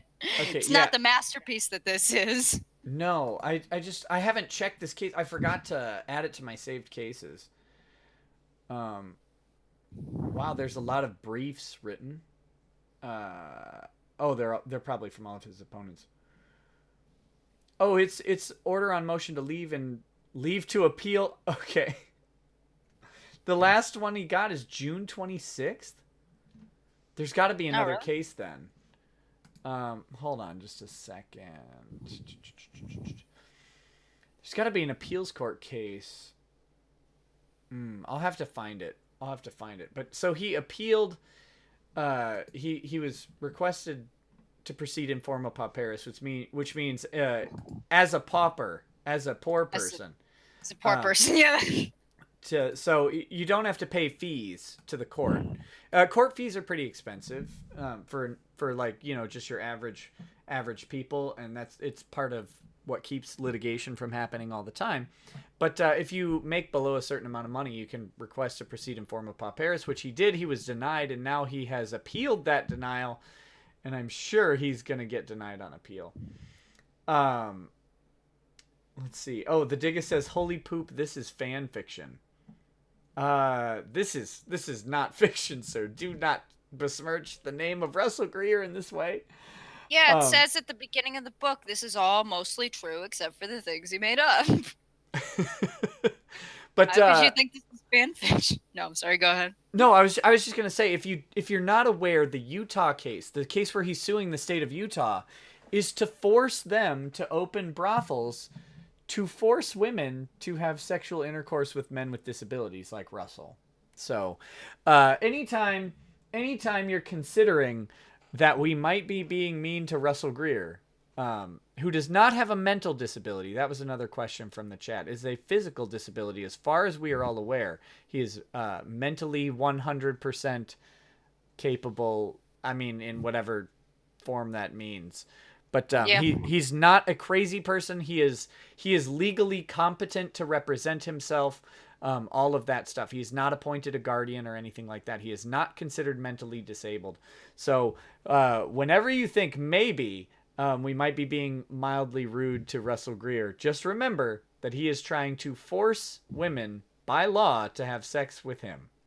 Oh, and also, let me add some more to the pot here. Not only is he planning on forcing women to have sex with him, he also on his Facebook page once wrote about how it should be a crime to turn down intercourse with a man with a disability. Someone responds back, "Wouldn't that be sexual assault?" And Russell responds back, "Well, it wouldn't be illegal if it was legalized." and the person responds back, "Well, I'm pretty sure the psychological damage of being sexually assaulted would still be there." And Russell's response to that was, "She can close her eyes." I'm not making this up. So if you ever think that his views on women are just a little far-fetched, just remember that. Guys, remember the thinking guy meme. Can't be rape if you make rape legal. Yeah, that's like expanding brain. Galaxy baby brain. Rape is bad. Galaxy brain. Rape is legal, not a crime.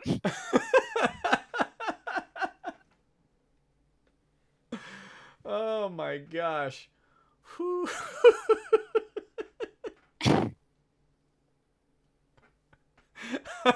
gosh.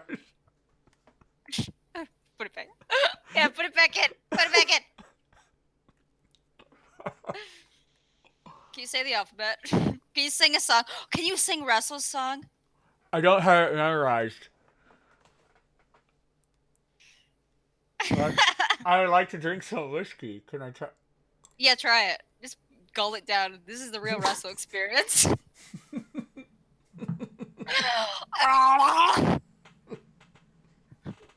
on, Nick. Baby bird. Baby bird.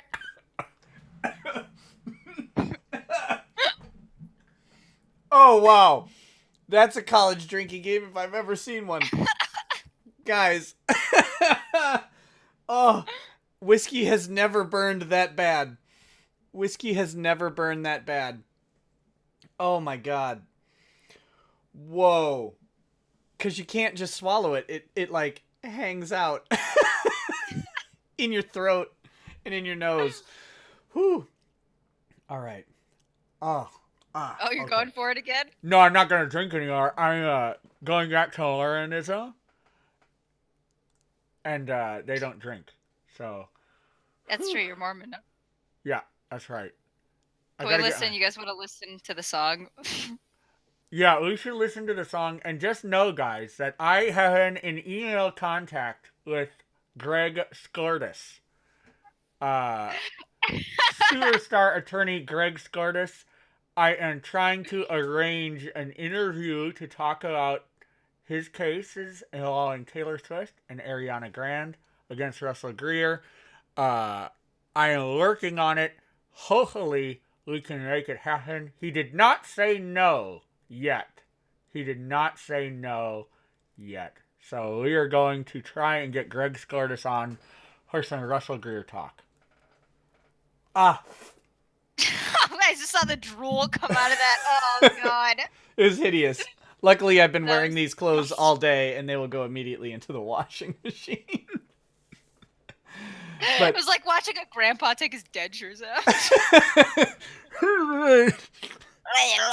Back in my day, we sued celebrities the old-fashioned way. Can I put these down in your oatmeal, grandson? Can I put this down on your Taylor Swift record? I'm getting the God. The best way to find Russell Greer is to find the Russell Greer on SoundCloud with the most followers. Does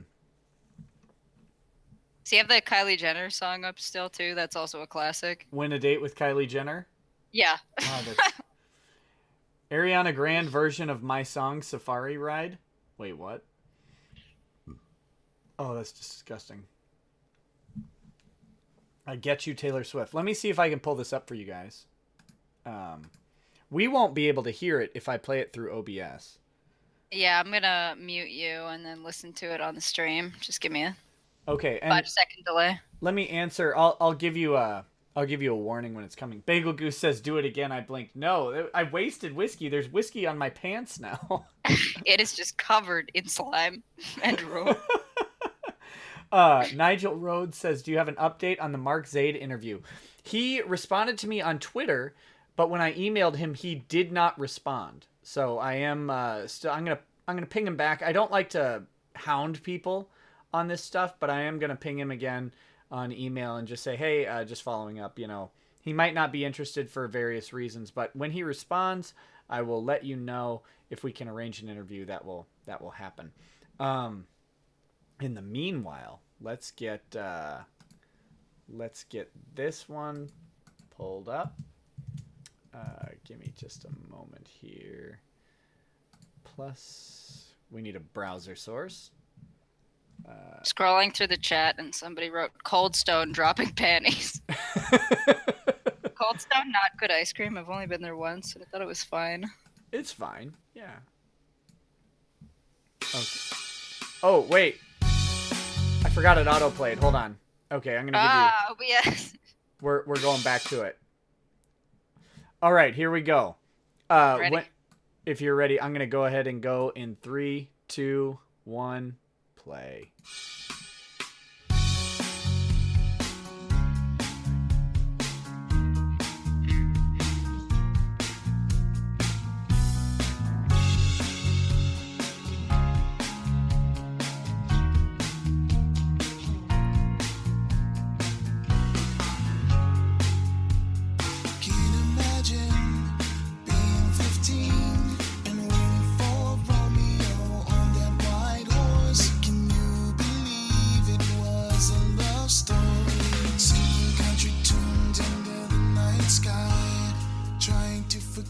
Drew and his blonde hair, teardrops on your guitar, shows how innocent your heart is. I get you, walking out of each law firm, looking for my state of grace, hiding my rejected face. I've been here all too well, it's quite treacherous. I get you, I can't help but wonder what Taylor Swift did in moments like these. Guitar on her back, holding her car keys, pedal to the metal, I'm leaving you forever. I get you. Man, that rejected face line is my favorite. I wonder what Taylor Swift did in moments like these. I bet she would wonder what she would do in moments like those too, Russell. Taylor Swift, what do you do when you're aggressively stalking someone who's ignoring you? Truly a universal struggle. Oh my goodness, guys. Walking out of each law firm, looking for my state of grace. So this is Kylie Jenner. Yeah, the Kylie Jenner one. Hold on, I get it. Oh, that is my favorite. I've listened to that one probably 100 times. Okay, we'll do that one then we'll stop listening to Russell Greer's. I love the cover art he has on all of these. Okay, here we go. OBS is my best friend. All right. Starting it in 5, 4, 3, 2, 1, play.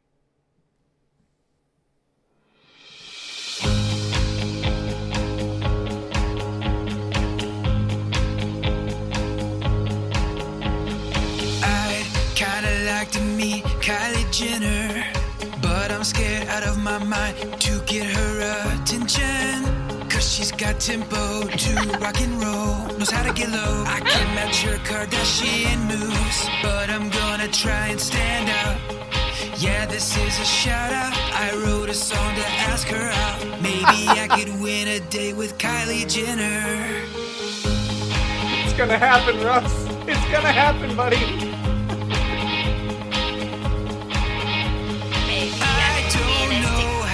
Impress you. I don't know if you'll ever hear this tune. If you do hear me out, I think it would be neat if we could meet up as friends and go eat anywhere. I don't mean to be a creep, I just want into the entertainment biz. I spent 5 years having agents tell me no. Just please say yes and help this underdog out. I would like to meet Kylie Jenner. I want to win a date with Kylie Jenner. Oh, I spent 5 years having agents tell me no. I really like how he totally gave up on the rhyme scheme. Right at the end there, that really shows the passion.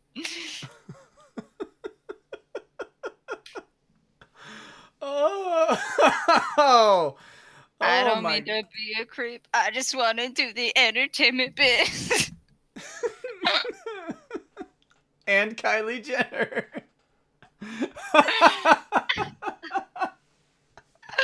Wait, one more. Can we listen to Not Another Sad Song? Please, we got a request in the chat. Did we? Yeah. We did. Joskpi says, Nick Rackets, I get you. Oh, I hope someone does. Okay, we got Taylor Swift's agent's voice message. You won't ever have to sing another sad song. This is to Taylor Swift, right? No, this is to Katy Perry. Oh, this is to Katy Perry. How can he be on both sides of the feud? I feel like that's disingenuous, and that's problematic and not okay. I think that's why he didn't get a response, Nick. I think that's why. Taylor was ready. Taylor was driving to his house, yeah, and then she clicked on the Kiwi Farms thread and saw the Katy Perry song. She said, well, I can't associate with this guy. Gojirify says, again, and Paul Delaney says, these songs make me want to reach for a gun. I don't like how on the stream your picture of your children just flashed. Yeah, I don't know quick. why that is. I need to probably take them off the background, my background, but I don't want them to be offended because sometimes they use my computer. They'll be like, Dad, why'd you take our picture down? Oh, that's because a bunch of strangers on the internet were looking at you. Daddy, Sorry. why did you replace my picture with a picture of a man with a weird face? Looking at Kylie Jenner and Taylor Swift. Take a bump of Makers, please. This is painful. I've still got to finish this rye whiskey before I drink any Maker's Mark. But I will transfer. There's a proper. What was that? Did you just blow into the microphone? That was weird. Not me. I didn't hear it. Oh, weird. Okay. Anyway, there's a transferred intent property in a battery case where if you try and hit someone else but you hit the wrong person, your intent to hit the other person, you get a transferred intent because battery requires intent. You have to intend to touch someone in an unwanted way. So if you intend to touch one person, but you end up touching another person, you get transferred intent. So that's what's going to happen here with the Maker's Mark. It's going to transfer to this few rye whiskey. Matt Field says, in the words of Ethan Ralph, Russell, no! Now wait a minute, Russell, no! What whiskey do you think would go good with You Won't Have to Sing Another Say? Wait, do you have the trap remix queued up or the standard one? Because I think the remix is better. It just says you won't ever have to sing another sad song. Wait, let me search. You won't ever have to sing another sad song, and then you don't ever have to play another sad song. Which one is the better one? I think sing a sad song, but let me check. All right, you guide me. You guide me. Oh, I'll guide you. All right. I happen to be an expert in this area. What does he do for a living right now? He works at Walmart. He's back to janitorial job at Walmart. Oh my goodness. Of course there is an effing remix. Yeah, sure is. If you can't see, have you guys seen like the stigmata that happens in like super religious icons where like a statue of Mary will weep tears of blood or whatever? That's what's happening to Antonin Scalia in the background. It's just out of focus, so you can't tell. He's perspiring and crying. Is he crying? Is he have the marks on his hands and feet where the nails pierced him? Casca 52 says, "Oh God, does he have more songs? Does he have more songs? Oh, does he ever?" He's got 1, 2, 3, 4, 5, 6, 7, 8, 9, 10, 11, and 12. 12 entries on SoundCloud, I think 11 of which are songs. I would say let's do Sing Another Sad Song. It sounds like... Oh, wait, no, the you don't have to play another sound song. Sounds absolutely terrible. So, I like the remix better. The one won't have to sing another sad song. The one of him with the picture of him in a suit with the bag over his head. Okay, that one's coming up. That one's coming up here. Let me just cue that up in OBS real quick. You won't ever. Okay, we're gonna play it in 5, 4, 3, 2, 1, play.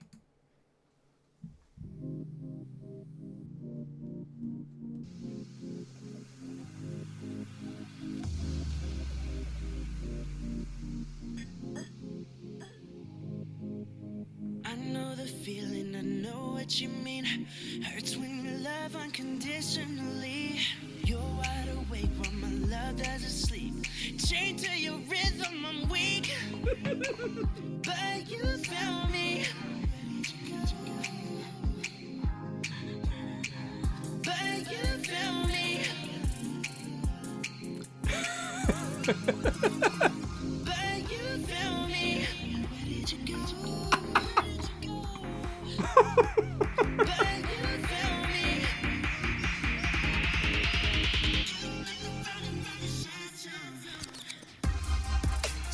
The beat drops.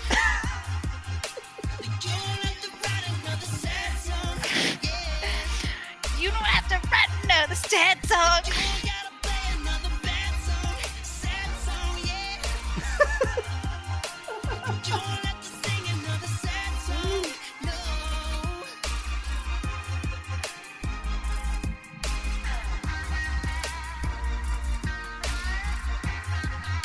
Is this all the same studio? They're fantastic.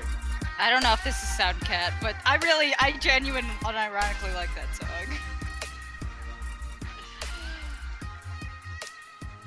Oh, why can't he write a song longer than a minute? That was 1:45, wasn't it? Yeah, it was 1:45.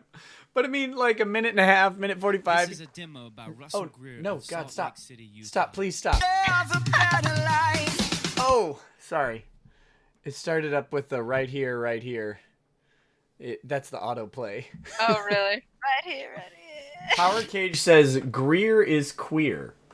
So, but certainly not in the sexual way, because he is clearly heterosexual. I was gonna say, I think there's a lot of legal documents that prove otherwise. He is heterosexual healing. What? Yeah, that. Yes, dollar store Michael Jackson is what I was thinking the entire time. I was waiting for the you know. No, I don't think that guy sounds like Darius Rucker at all. No, he sounded like Michael. He sounded like Michael Jackson. But like, if Michael Jackson had gone through puberty and was not quite anywhere near as talented. Those things. Hey, don't you disparage Soundcat Studios. They're doing a great job with the garbage they were given. Matt Fields asks, any thoughts on PewDiePie's video on BetterHelp? I haven't watched it. I was thinking about doing a video on BetterHelp, but God, everybody is talking about BetterHelp. So I don't know. Do you guys really like? Do you want me to cover BetterHelp? Is that like a thing? It looks like a really bad deal. So I don't know. I guess I could do BetterHelp, but I don't want to just do it because a whole bunch of other people are doing it. So, you know. Super Iron Bob, has Greer reacted to Taylor Swift coming out as a socialist? Not to my knowledge. I don't know. Sriracha, have you seen his reaction to Taylor Swift's recent appeals to vote for all the Democrats in Tennessee? Yeah, I saw he commented on an article about that because when he comments, it pops to the top of the page for people that are following him. And it's just more reeing about his lawsuit. Like, well, look what she did to me. She's a bigot. She hates disabled people. You know, your standard fare. She won't automatically have... Wait. Okay, hold on. Yeah, where's the lips? Have they dried yet? They are good. She won't have sex with me. She's a bigot. She's a bigot and a coward. And she hates the disabled. She hates the disabled. She hates the disabled people. Will you say, she won't suck me my penis? She won't suck me my penis. It's not a dirty word because I can't enunciate the he. It's in the Bible, I think. Yeah. Deuteronomy 24:36. She won't suck me my penis. Will you say my plights? My plights. Say Taylor Swift doesn't care about black people. Taylor Swift and George Bush don't care about black people.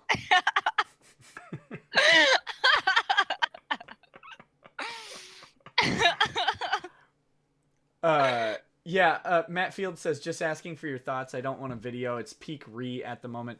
I mean, whatever. BetterHelp. Sriracha, are you familiar with BetterHelp?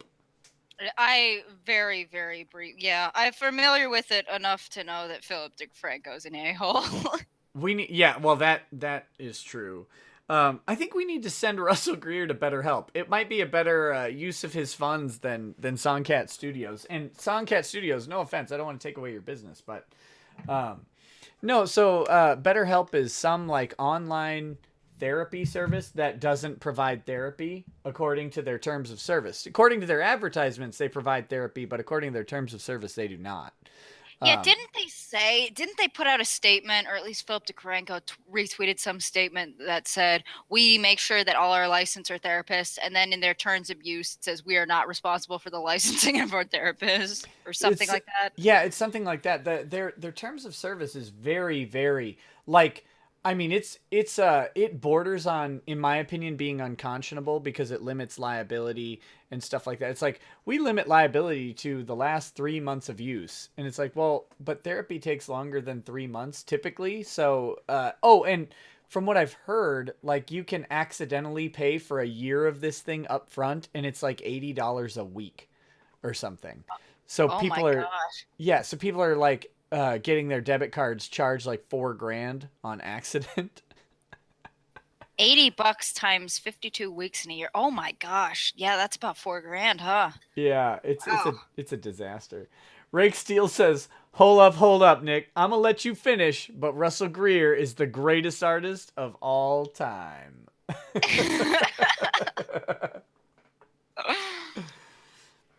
Yeah, Vortex. It's bad copy and paste boilerplate disclaimer. Yeah, it kind of looks like it. I mean, I haven't delved too far into it, and I don't tend to deal with disclaimer stuffs. I know Lior over at YouTuber Law put out a video on it, and he does he does disclaimers. Like, that's his business, is he does disclaimers for internet companies. So I don't want to say his video is good or bad. I haven't watched it. I just saw that he did it, and he's a guy that I would probably look to at least get a good opinion on that aspect of it, the terms of service. But I mean, regardless of the legality of BetterHelp, it looks like a total scam, and it's really a shame when people prey on people who need help like that. Absolutely disgusting. Oh, Clay Early, glad you could join us, pal. I have already drank some good amounts of whiskey. Enough whiskey to be happy, at least. Enough whiskey to put those lips back in? I've moved past the sad whiskey, and I'm on to the happy whiskey. Now I gotta drink enough to get back to sad whiskey. Can you do the baby bird thing again? It made me very happy. Come on, Nick, I got clinical depression. Let's see, what should I do it with? I got Maker's Mark. Maker's Mark? Baby bird? Yeah, baby bird it. Alright, here we go, hold on. This is Maker's Mark whiskey. Maker's Mark is a very popular bourbon.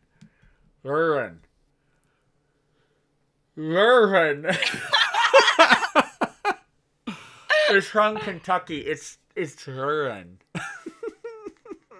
This is the worst. This is the worst idea you ever had. Why would you do this to me? I'll drink just a little of it. I'm not gonna drink a lot. I don't want to show my Maker's Mark all over my pants. I can't wear these pants tomorrow if I show whiskey on them tonight. I thought everything was going straight in the laundry bin. Did you say that like an hour ago? I did, but I was lying. I wear the same clothes 38 days in a row because of my janitor job at Walmart. Let's see. Alright. This glass doesn't even go in the mouth. Oh. The hard part is doing this without laughing. I don't want to spray whiskey all over my monitor. Let Clay lure you in all my life. Hey Clay, should I do ASMR? ASMR with the listen? ASMR. The lists are so disturbing. I get the letters in the wrong order. I don't know. Should I list the? Hold on 1 second. Should my lips or teeth be in the middle? Like, should my teeth be exposed as they are? You say it's an orthodontic prosthetic, or an orthodontic speculum, basically, to keep my mouth open, but have access to my teeth. But should the teeth be on the thing? Or, because it's like kind of awkward seeing my teeth all over the stream. I think it's supposed to be on the top teeth, but I'm not sure. I've never put one of those things in my mouth. What are you doing? That cannot be right. That can't be right. No. This is right. This is right. Your wife is going to murder you. I know.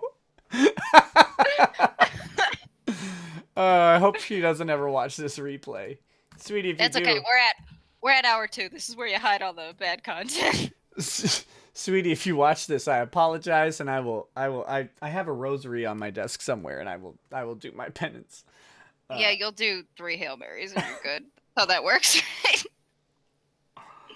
Okay, here we go. I had to do this without laughing. That's the hardest part. Don't think about anything funny. Are you sure this is a orthodontic piece and not a sex toy? I don't believe you at all. No, that was a total lie. I totally made that up. I have no idea what it is. Yeah, I know what this is. And you do too. Don't lie. You just slather Vaseline all over this, and then you just eat hot dogs all night. Okay. All right. Come on, Nick, just do it. Lord, give me strength. I kind of want to meet Kylie Jenner because I'm scared of my mind to get her attention. You're a horrible person to hear this. Because she's got tempo to rock and roll, knows how to get low.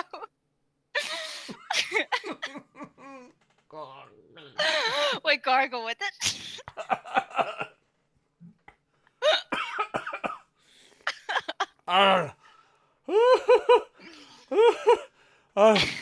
Okay.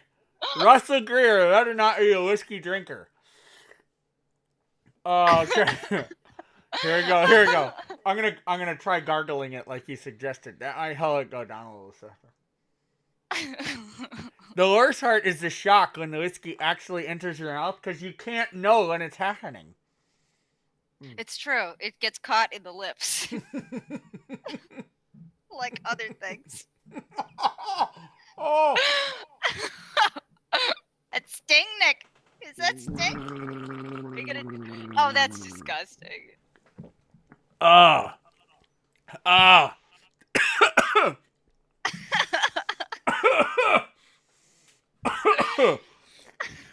Woo. Hi, Maxwell. How are you? Yeah, welcome everybody who decided to just tune in for this part. I apologize to you. I apologize. Somebody said this is the gayest legal stream I've ever seen. We're talking about serious legal issues. I'm a paralegal and I can do just as much as an attorney. Ah, Except serve. God, it's disgusting. A pox upon you for giving me that horrific temptation.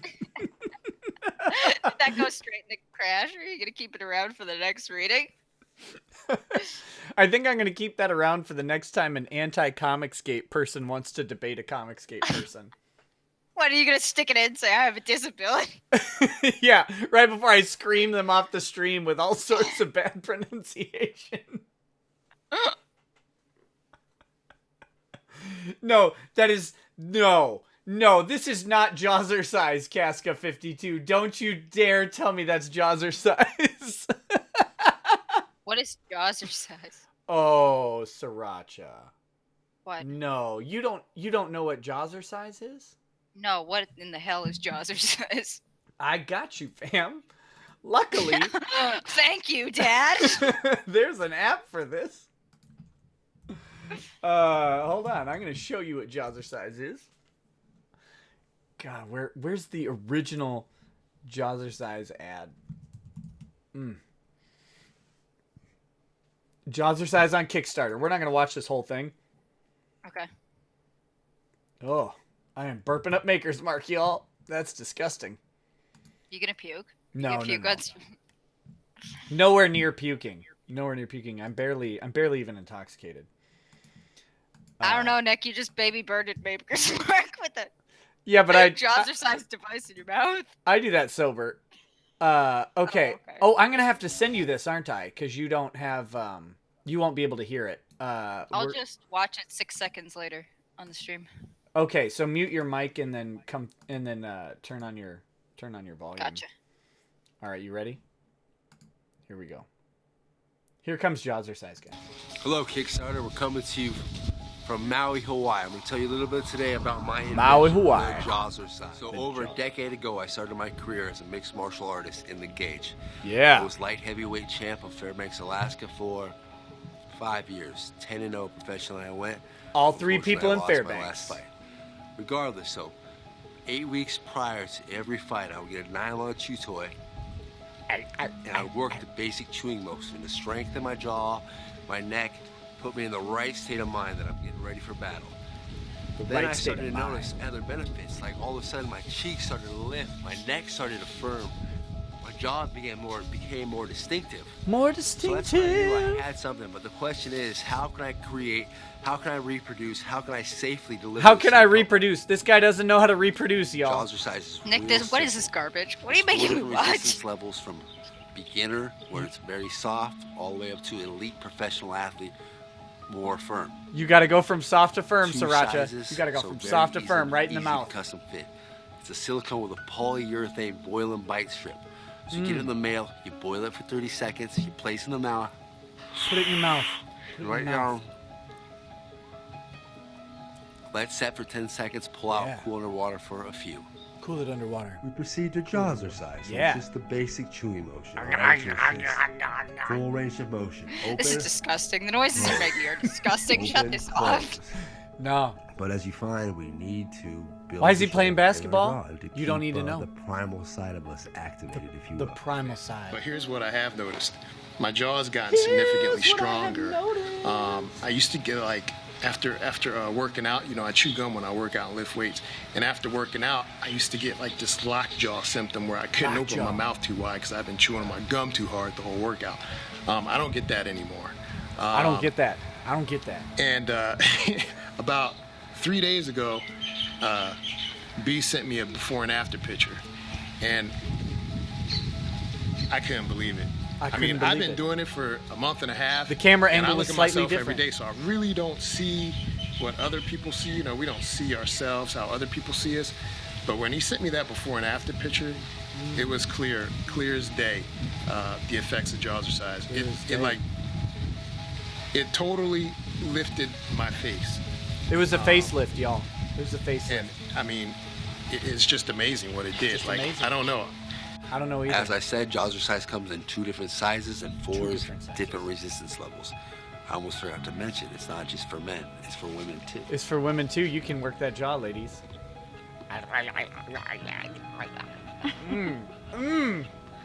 Have you ever? So as Are we the said, ideal whether market you're an for athlete this. looking to improve No. your See, you jazzercise ability, while you get your pump on. stopping, no While you get the power, pump in. or just the regular person who wants to look younger, feel healthier. With Watching you Jazzercise, put that in is the possibilities worst are part. Jazzercise is being made 100% in America, coming to us from Tennessee. We have our first delivery of 5,000 units. Barely Due to be here in intoxicated, less than guys, 30 remember? days. Not a date Kickstarter, and this is barely what I'm asking you intoxicated. for your donation No, this is so how I can live. complete This is the how I payment. live my life. I live my life I with have the to first and jazzercise. foremost thank you for even considering trying my Oh, product. Kimball sent you a super chat. I cannot wait till you see what Kimball it says does, what it hashtag did bring for me, Kimball on and to what it'll do celebrate for Poppy's you legal victory. is to be determined. But Oh my much God. love and aloha coming from Maui, Oh Hawaii. my god. Oh, gotta cancel whatever that next thing. The jazzercise review. After 3 months of use, this dude chewed on a nylon pile of garbage for 3 months, or a plastic thing for 3 months, and then reviewed it. You won't believe what happens next. Just eat some taffy, buddy. Rekieta Law, this might be actual relief for Ehlers-Danlos TMJ. Just saying. Yeah, maybe. Maybe it's got some use. But you're missing the point of jazzercise. 1, it's to make you a great MMA fighter who can't get knocked out because you boost the cheekbones that protect your chin. And 2, it's to give you that sexy slimming look on your face. And by slimming, I mean not slimming because you're beefing up the muscles in your cheeks. I don't understand who this product is for. It's for you. It's for you, Sriracha. It's for me. It's for everybody. Jazzercise is for everyone because you don't want a virgin face when you could have a Chad face with jazzercise. Chad face. Is this supposed to get rid of your double chin? Is that? No, it's the cheeks and the jowls. Have you know the dangers of not having jazzercise because I know you've seen a picture of John Kerry in your life. I have. Yeah, his jowls drag down to his balls, and you know that if he had jazzercise, that would not be the case. That would firm those puppies up. They would straight back up, and he would look like Channing Tatum. Please stop slurping in my ear. I can't. Russell, please. Hashtag can't stop, won't stop. It's a Taylor Swift song, isn't it? Wait, no, it isn't. What is the Taylor Swift song like that? I don't know. Shake it off. Yeah, shake it. Instant. I wonder if Russell Greer went to relieve some stress by shaking it off. I don't know. Oh, I think he shook it off, all right? I think he's shaking it off to pictures of Taylor multiple times. Oh my goodness. All right, guys. I think we're good. I think we're good. Right? I think we're good, all right. We've moved on.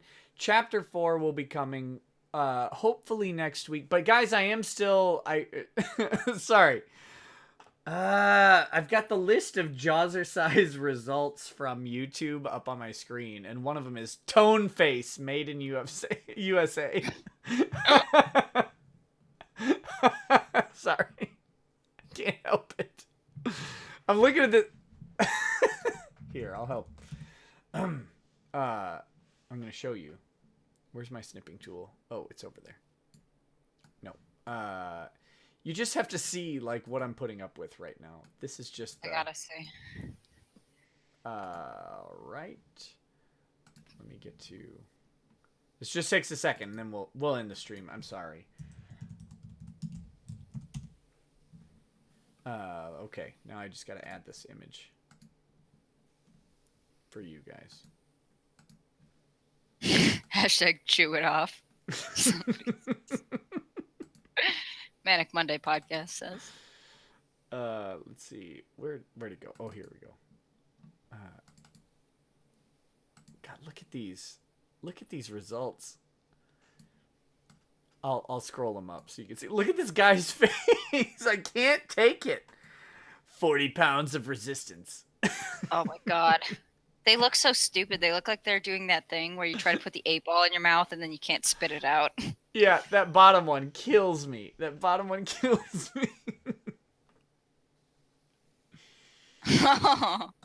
like he's yelling at me. Wait a minute. Okay, so Comic Book Bob says, holy hell, man, you have to see the article they just dropped on Bleeding Cool. They did an interview with Vox Day, and it's got that kind of lawyer lingo you need to interpret, man. Oh, come on, Vox. Vox, you're not an attorney. I know you're the biggest brain.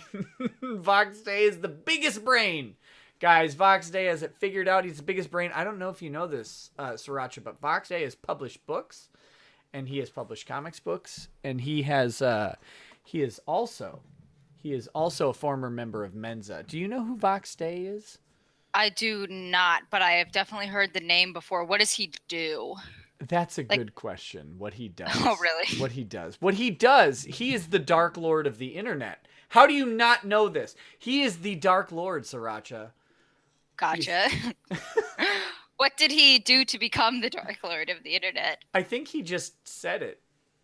Okay. Yeah, I mean, let me find a picture of Vox Day. We'll get a picture of Vox Day up on. I'll Google Vox Day right now. And when you do, click on images, and you will see that he is the Dark Lord of the internet. If there were an Alpha Chad, it is Vox Day. Make Vox no Day mistake. Jazzercise. Vox Day needs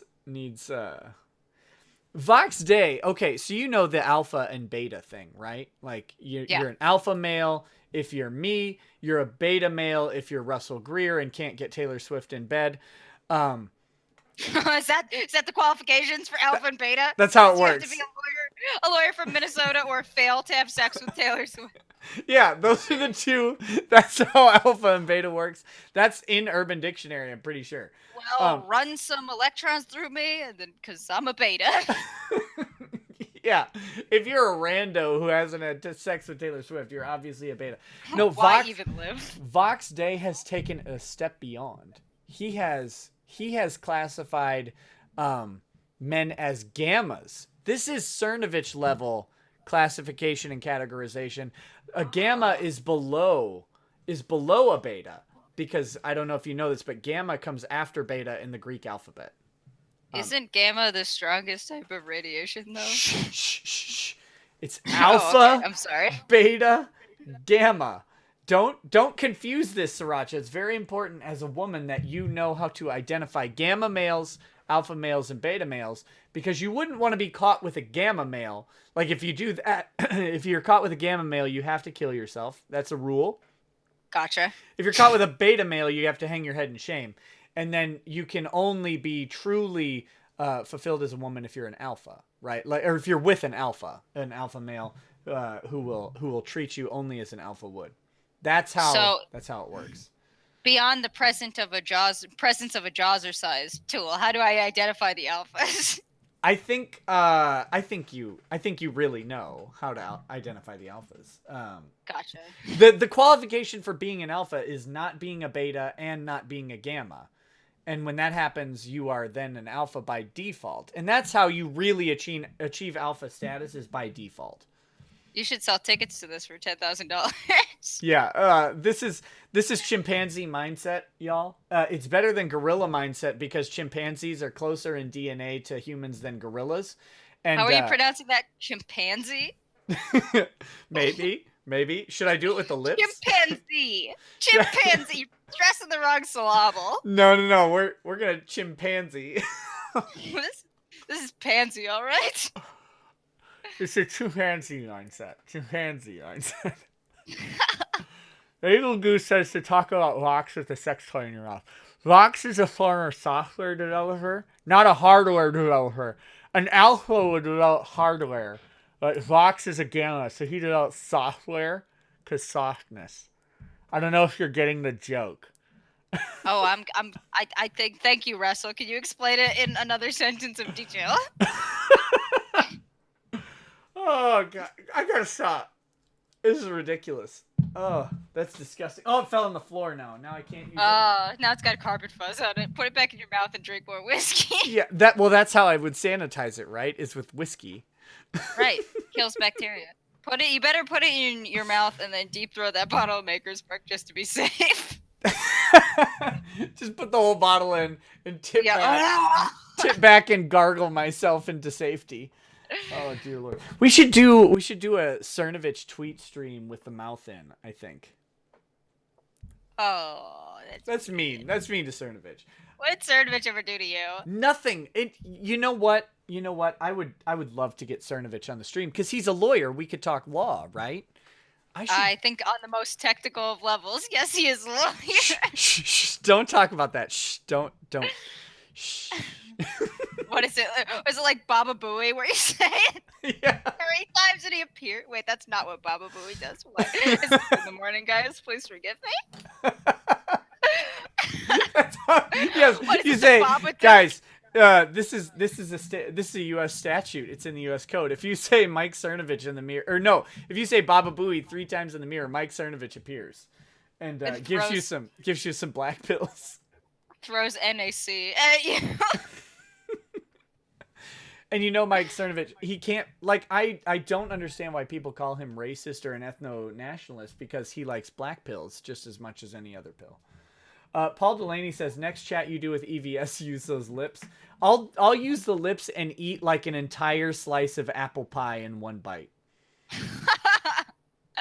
Nick, do you have any food in your house? Can we watch you try to eat something with that in your mouth? I don't have any food anywhere near me. The only thing I would try to eat with this in my mouth is a hot dog, right? Like, that's what you have to do.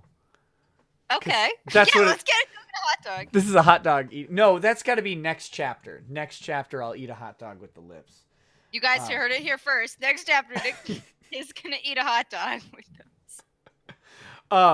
But you have the inside track with Cernovich. Do you think you could get him connected to me? You think we could do an interview?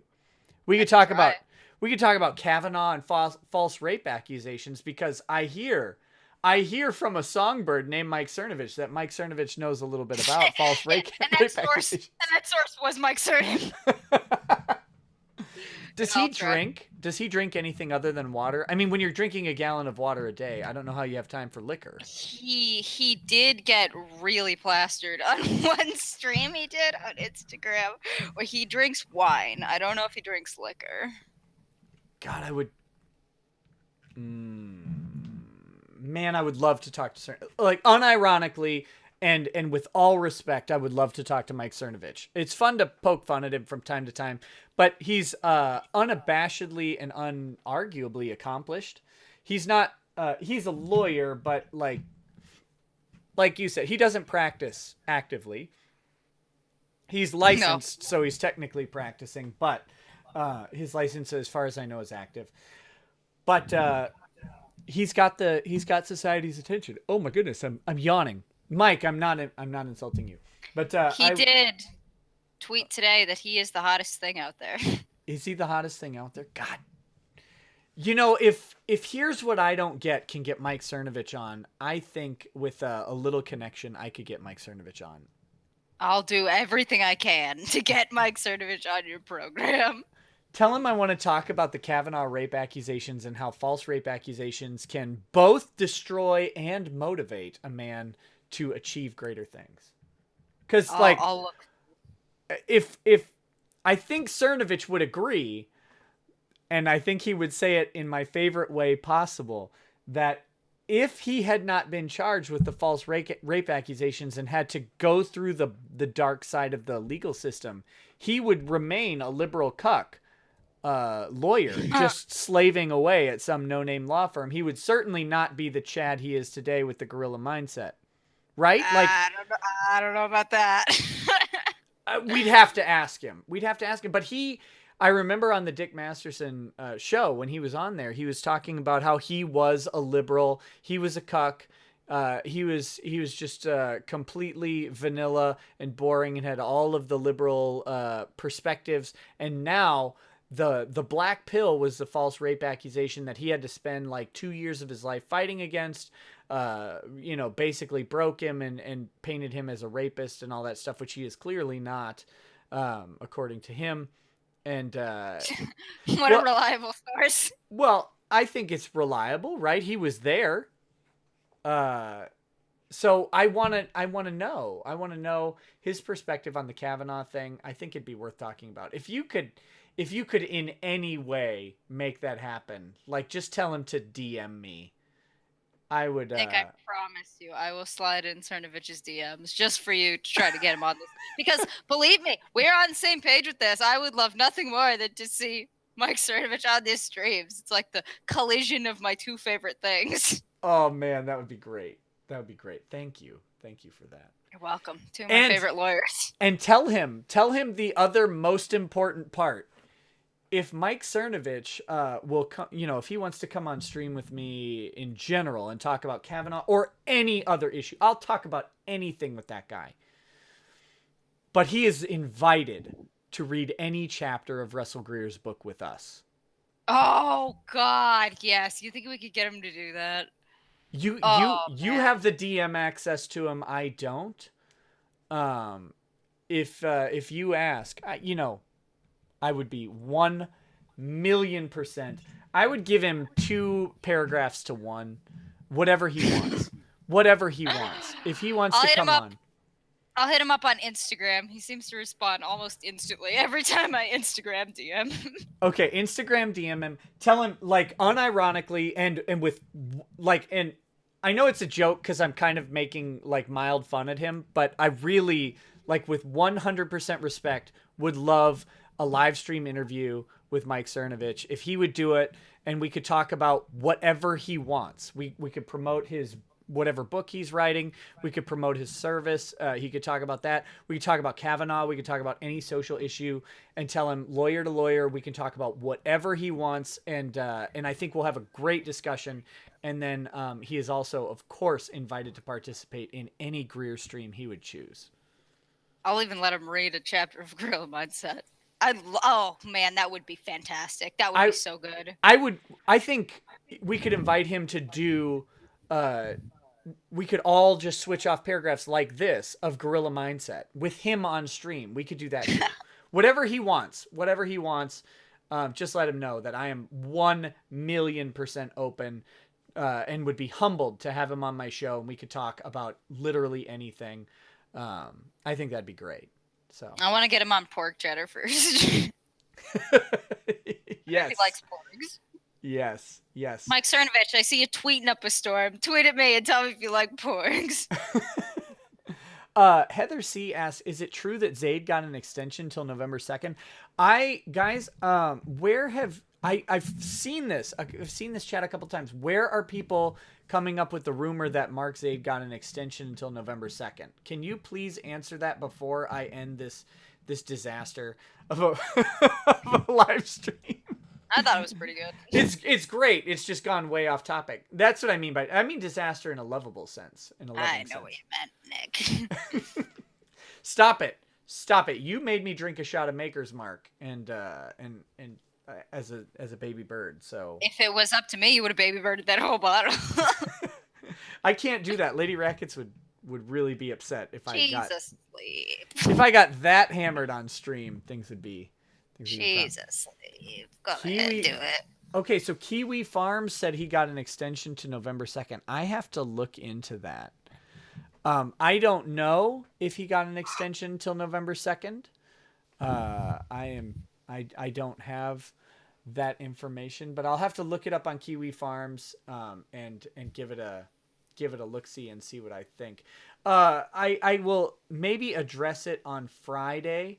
Friday is the original deadline to respond, I believe. Friday, I am having John Delarose on the stream. We're going to talk about his Worldcon lawsuit. So if you guys are fans of comics out there, I will be having John Delarose. We'll ask him about Vox Day, I guess, right? I'm really obsessed with Vox Day now. Speaking of which, let me cut in. You remember earlier when you asked if Russell Greer ever responded to Taylor Swift's political Instagram? Yes. You want to hear it verbatim? Because I just found it. I would love nothing more than that. This is from Kiwi Farms. I guess the most painful part about Taylor Swift, and of course she's tagged, Instagram post is that it soaks and oozes in hypocrisy. She doesn't believe in discrimination. Well, I hope so. Per her post.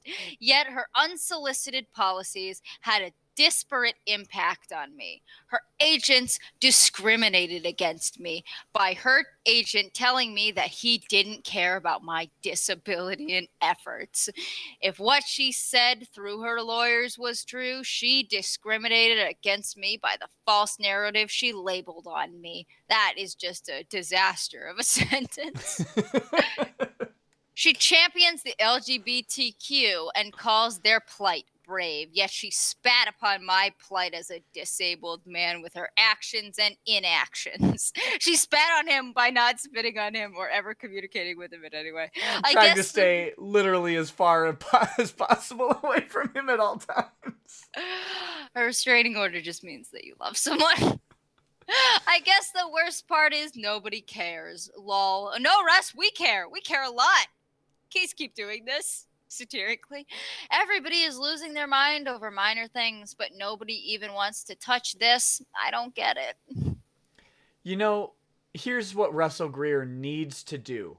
This is my entire takeaway from that thing, and I want nothing more, Russell, nothing more than this.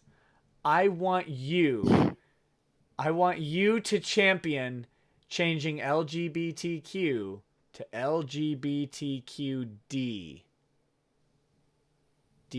I want you to add differently abled to the LGBTQ thing. I want you to petition every LGBTQ group personally, and I want you to make it LGBTQD. Russell, you can do this. You can do this, Russell.